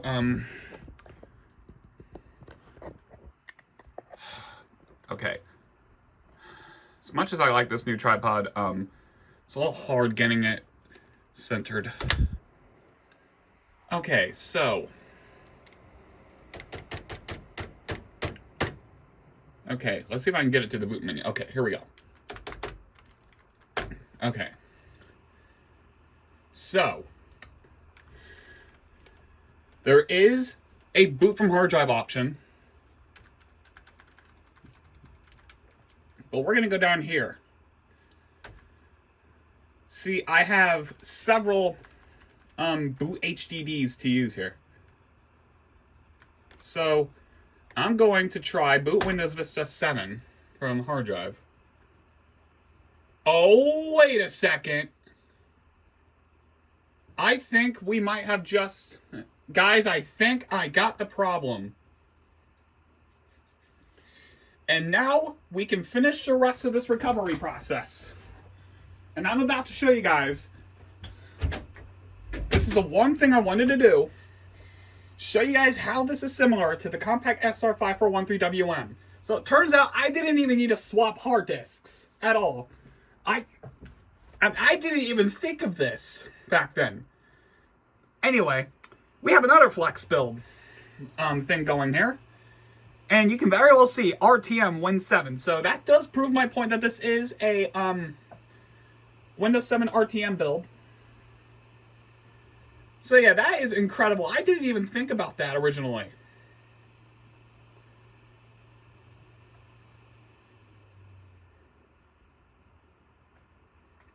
So, yeah, I'm an idiot for that one.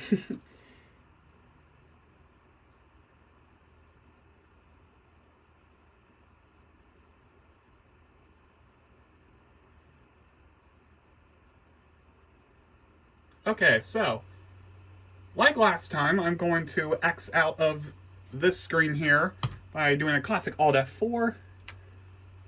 And let's watch this. It's an Image X tool once again. Not much what it does.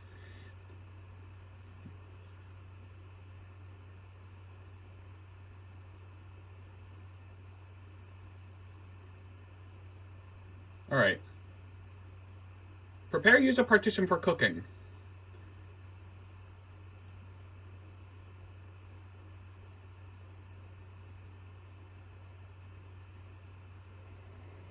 Alright.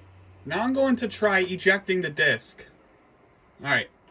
I'm about to try ejecting Hiren's. Oh, so... Okay, so it does need a boot from Hiren's just for it to work. I mean, I'm okay with that. I'm okay with that. Anything is better than nothing. This is legitimately better than nothing at all.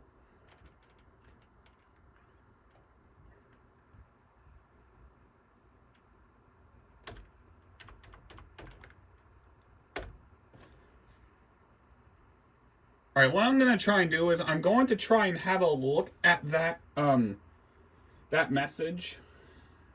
And then I'm going to attempt to see what the problem is here. And why it's having a hard time trying to boot from the hard disk on its own. Now I wonder if there's something wrong with the SATA controller.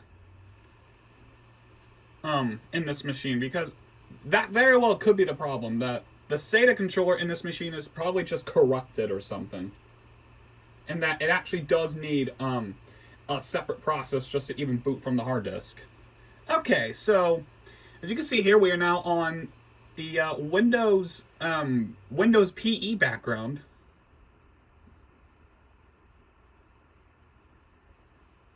It's building partition 64-bit. So yeah.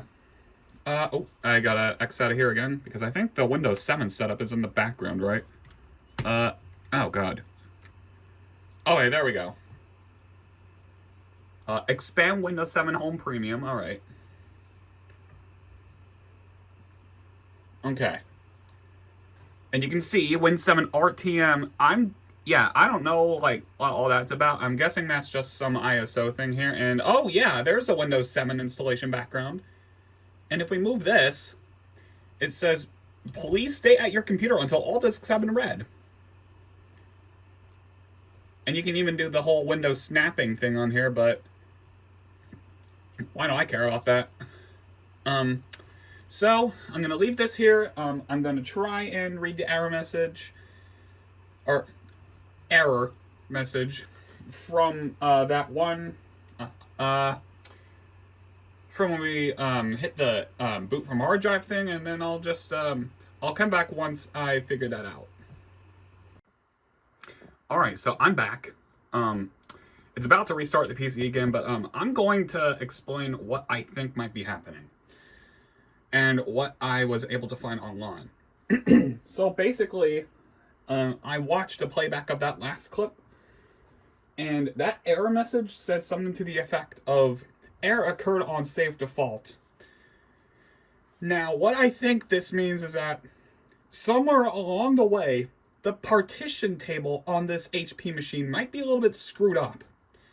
And where it's only seeing Linux on, oh yeah, that's another thing that that never says on Windows 7. After you restart the computer, setup will continue automatically. And I'm just going to move that back here. Okay, so. Oh, PST, yeah. We're going to have to change that in the OOBE, or out-of-box experience, essentially. So, I think that this PC is only seeing a Linux installation somewhere on the motherboard. Now, one thing I've been considering doing, and I don't know if this is going to wipe Linux off the machine entirely, but I am thinking about removing the hard disk once again. I'm thinking about removing the hard disk once again, and then just oh, all right. Apparently it now sees a hard disk on its own. Okay, that's great. I think the user partition now works, so I'm going to leave Hirons out until I know it can't boot off of it again. But yeah, I'm thinking of removing the hard disk and then just running dban on the entire PC, which, for the uninitialized, dban is Derek's boot and nuke. It basically just wipes any partition clean off the PC. So that way, information cannot be recovered whatsoever.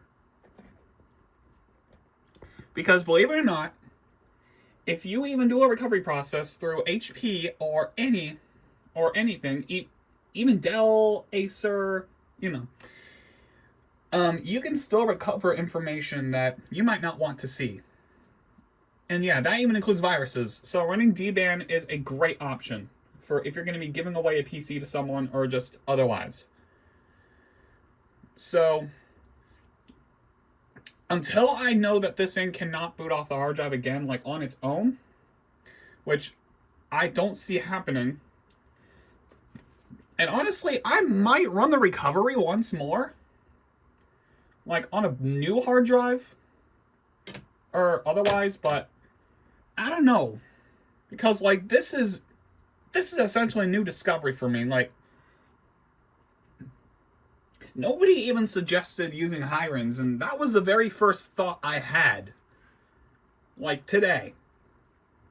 So I'm kind of congratulating myself on this fact, and it looks like the proper video driver has already installed itself, as Windows 7 does, like, literally, like, every time around this part of the setup. This is what happens, during a, DVD install of Windows 7, by the way. Like, if you picked up Windows 7 from, like, a retailer in 2009 or above, I mean, you can still get them off eBay, but be prepared to pay, like, a hefty amount for it. It's always on the second reboot that the video drivers just randomly install, which is one of my favorite parts about the whole thing. And yes, this is the Acer monitor for the third time in a row, like I said in the beginning of the video. So this is going to display in 1920 by 1080. And who knows, this might actually become the second, no, this might be, I know I said in the community tab that the HP video was going to be 100 minutes long, but I don't even know if I'm going to be publishing that anytime soon, because I still, as of today, March 2nd, have not uploaded those clips to Google Drive.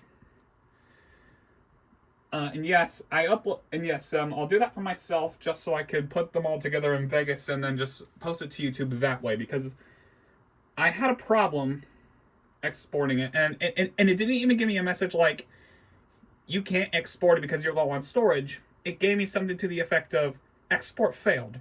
And that's it. I don't think the video file is corrupt.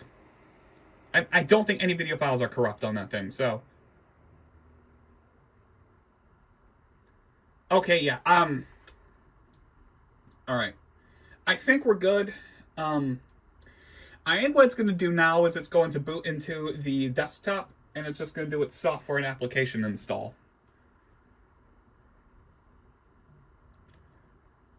Oh, by the way, if you guys also saw at the beginning of the video, I did show that there did include a CD for babysitter training from the American Red Cross.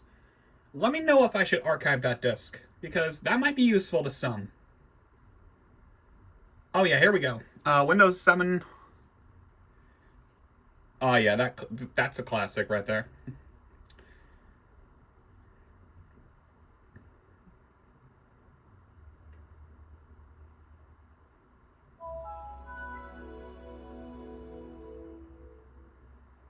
Oh yeah, alright, so audio does work. Okay. By the way, I did get a new sound card for my CyberPower PC. However, the brackets just are... No, the bracket was placed in the incorrect way.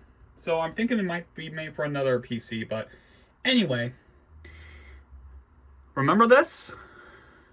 Yep, this is the exact same screen we saw on the SR5413WM, and to my surprise, the SR1410NX. In which it says, all that message is up there. Do not turn off your PC. Your PC restarts several times, and messages may pop up onto your screen. So at this point, it's just going to do its thing, and I will leave it running.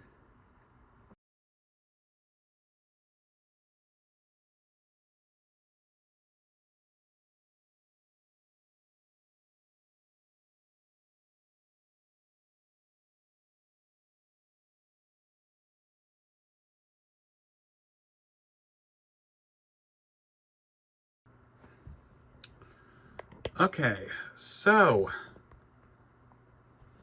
we're booting into Windows again. I think we're booting back into the pre-installation environment. Yes, here we are.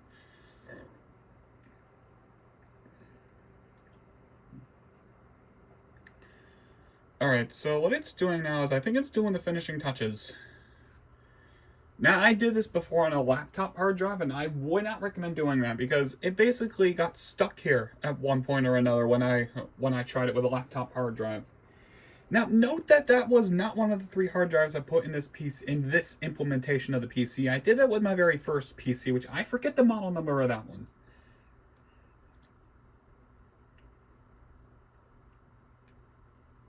Because it's been so long since I last had a look at that PC, and actually, what I almost did was, I almost went the easy way out and just bought another. No, I almost bought another HP Slimline, but yeah, I'm still surprised that I was able to get to this point, thanks to Hirons.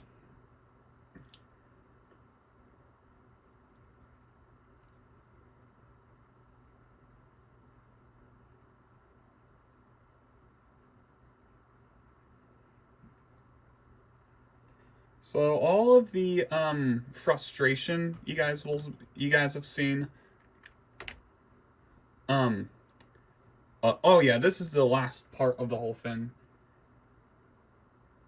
So this is the exact same thing it did with the other machine. It's basically now creating the recovery partition, and then it's going to be turning off the PC. Well, actually, this is the 3rd PC we're doing this with, since the SR1410NX also used Flex Build, but it was very vague on that information.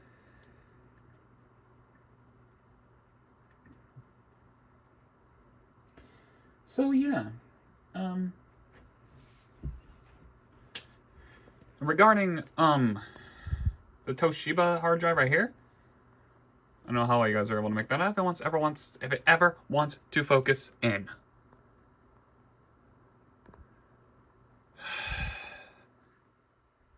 Apple, why? Anyway, the Toshiba 500GB hard drive, I'm gonna have to hook that up to another computer and see what's wrong with it. And by the way, I just realized that I probably could have solved all my problems with that. I probably could have fixed the whole SD card issue on the EliteBook if I would have just used Hiron's boot disk, for that matter. But I can't turn back time, so believe me, I wish I was able to. That would be great. Don't we all? I don't know why that thing is loose on top, but okay.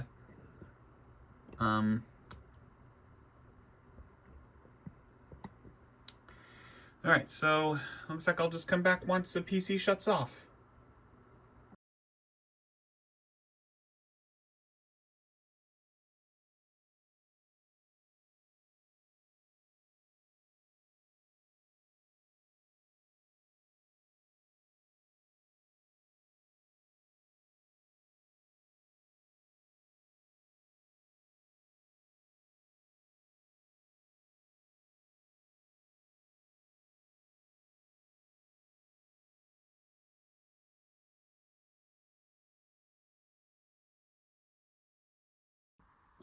Alright, recovery process is done.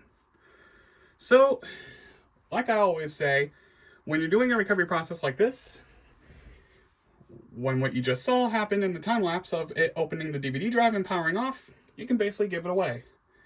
But I'm going to go ahead and finish this up.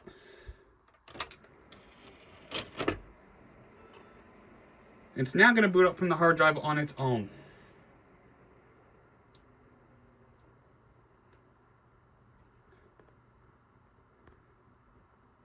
Alright, and then I'm going to show you all what it installs after I get it to focus in properly. Okay, well, yeah.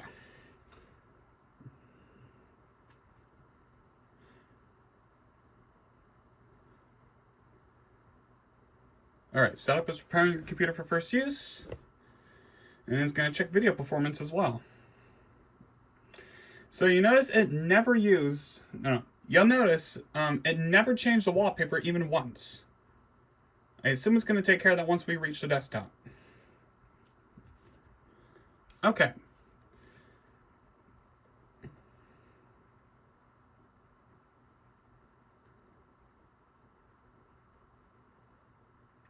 However, much like the compact CQ62209 machine that we also took a look at, that being a laptop. You'll see this in a second.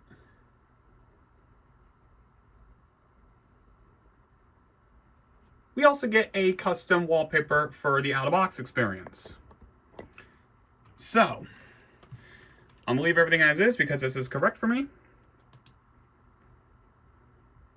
Alright, type a username. Will do. Okay. And I'm not gonna screw around with the password. Alright.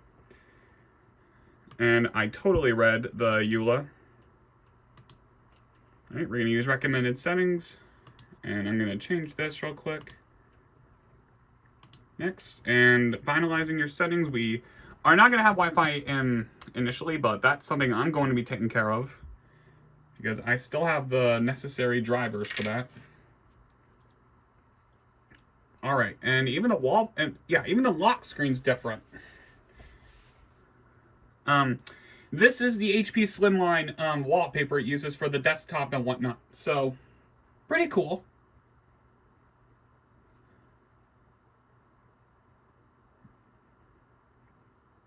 Yeah, I'm just happy we got to this point.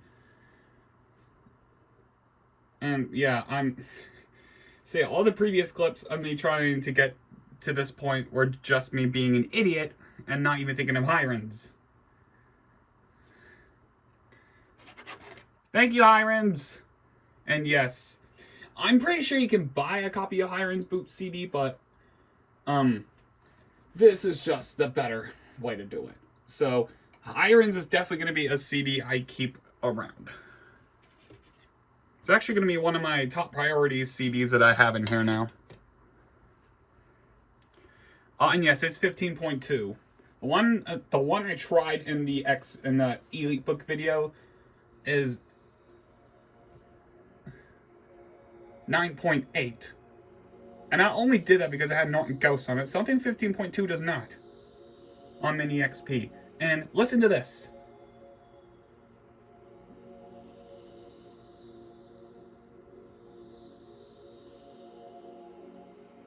It's playing the ambient music even though we're still on the preparing your desktop screen.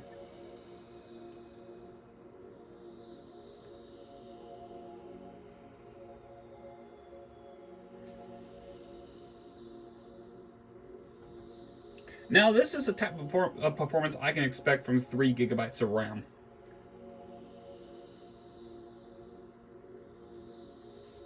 Oh, wait. Is that the RAM module I took out? Oh, no. That's PC3 RAM. Alright, here we go. Walk into your new HP computer.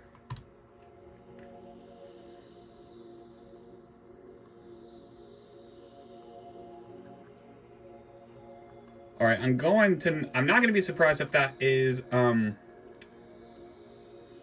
we're going to register later, or never. Yes, and, why not? Okay.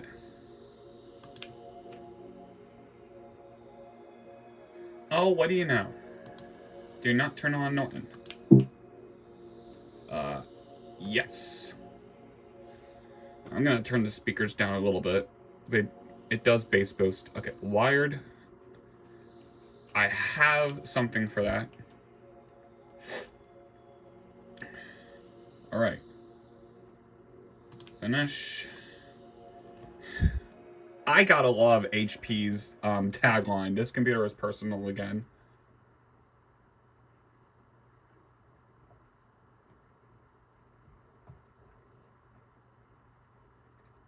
Yeah, I know HP has gotten a bad rap lately, but honestly, the older machines are actually pretty cool to look at.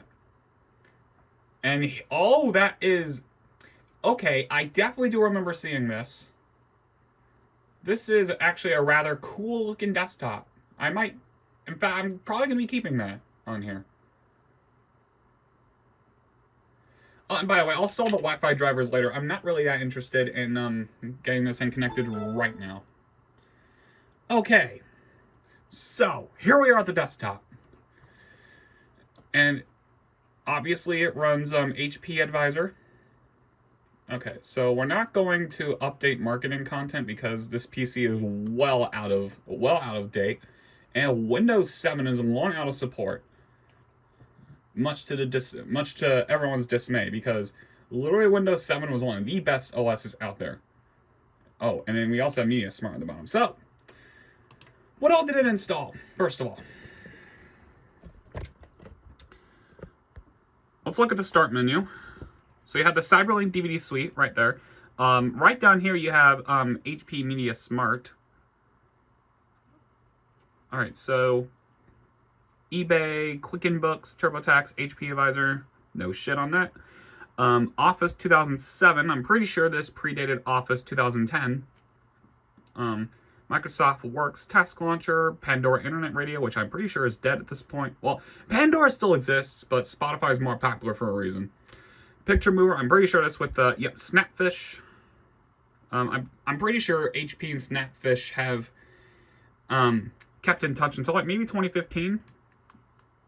I don't know. Games, it does have the frickin' Wild Tangent on here, which it actually, this is something that none other of my HP machines ever did.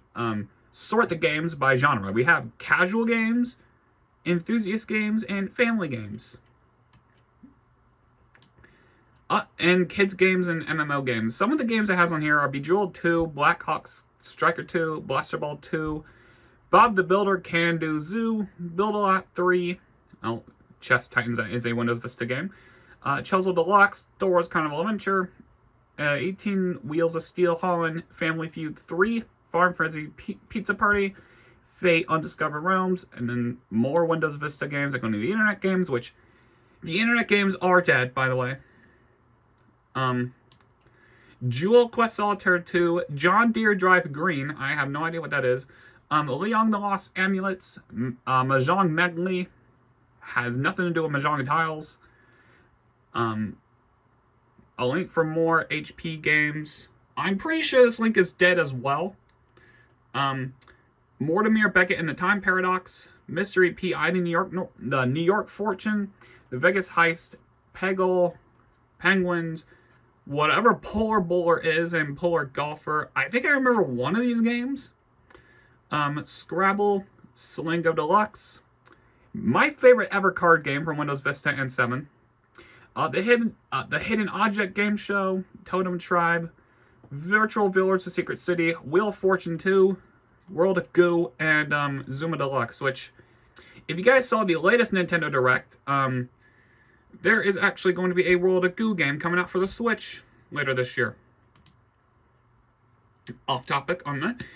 Hewlett-Packard, we have HP Advisor set up, alerts, dashboard, discovery, and tour HP Advisor and PC Dock. And then we also have Support Assistant, Update Media Smart, which, again, that is, I'm pretty sure that is a DVD player or a light scribe maker.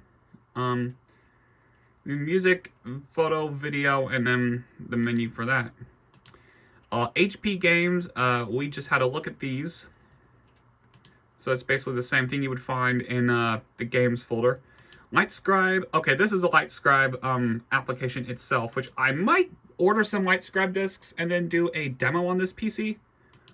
Microsoft Works, basically an OEM basic as of this point. Norton Internet Security, this is the first thing I'm going to uninstall alongside its online backup. Online services, you have Get Online, Discord's better, and whatever this is. Juno Dial-Up, oh gosh, this takes me back. MSN and NetZero. I think my mom used to use Juno all the time. That or I'm just thinking of a different Juno, or maybe it was something else. And by the way, it had nothing to do with the 2007 film Juno, for obvious reasons. I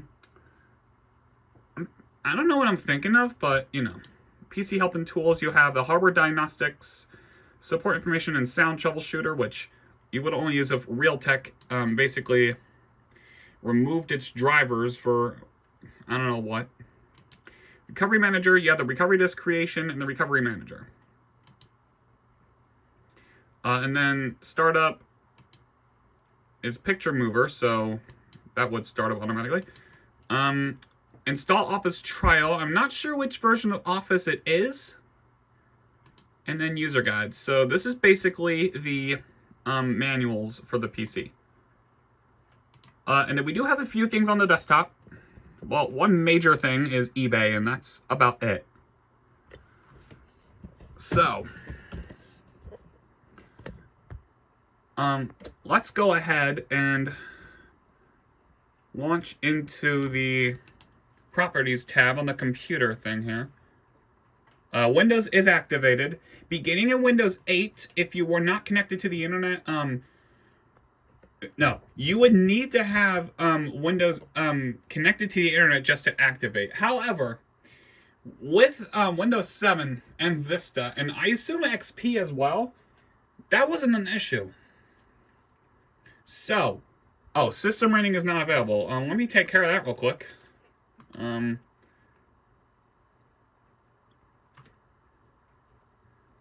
Alright, so I'm just running the Windows Experience Index. So, as you can see, that basically got rid of Arrow because I'm pretty sure that it disables Arrow. When you're doing that. So yeah, it will take a few minutes, but I'll be back once that's done. Well, this is not good. I have a 3.3 on this thing. So, processor, 6. It's the highest thing it has here.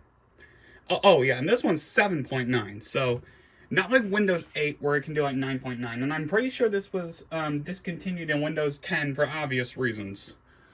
RAM is a 5.9. Desktop is 3.5.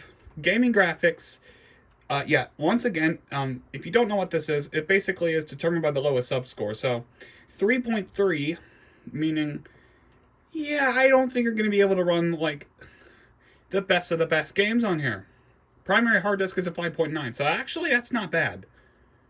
Okay, so, there's that. Oh, come on. Alright, so, there's that. 1 second here. Okay. I want to see if there's an HP recovery option on the control panel. Like, I always just want to see it. Ah, okay. Whatever. I don't really care. I just wanted to see something. Okay, so Intel GMA drivers. So, there's that on here. I wonder if this means I can adjust the display, like, anywhere above 1920 by 1080. Oh, no, I can't. Well, that's great. Okay. Alright. Well, okay. Now, before we go, a couple more things. One, I want to see... Is there another HP background? Okay, there is. We're just going to do that. Change the soundboard to literally my favorite Windows 7 sound. I think it's calligraphy? Nope. Cityscape. Alright.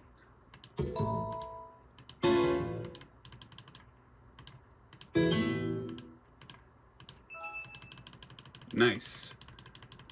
So, perfect. Alright. I'll change, alright, Windows colors. Alright. That's fine for now. Alright. So, that out of the way, there is the extensively unnecessary long-ass video regarding the HP Slimline S5212Y machine. So I hope you guys take this video as a sign that if you're having problems just like what you guys saw, just try Hiren's boot CD instead of all the 10 billion other options that I tried. Anyway, enough of that for now. Hope you guys enjoyed, and I'll see y'all in a future video.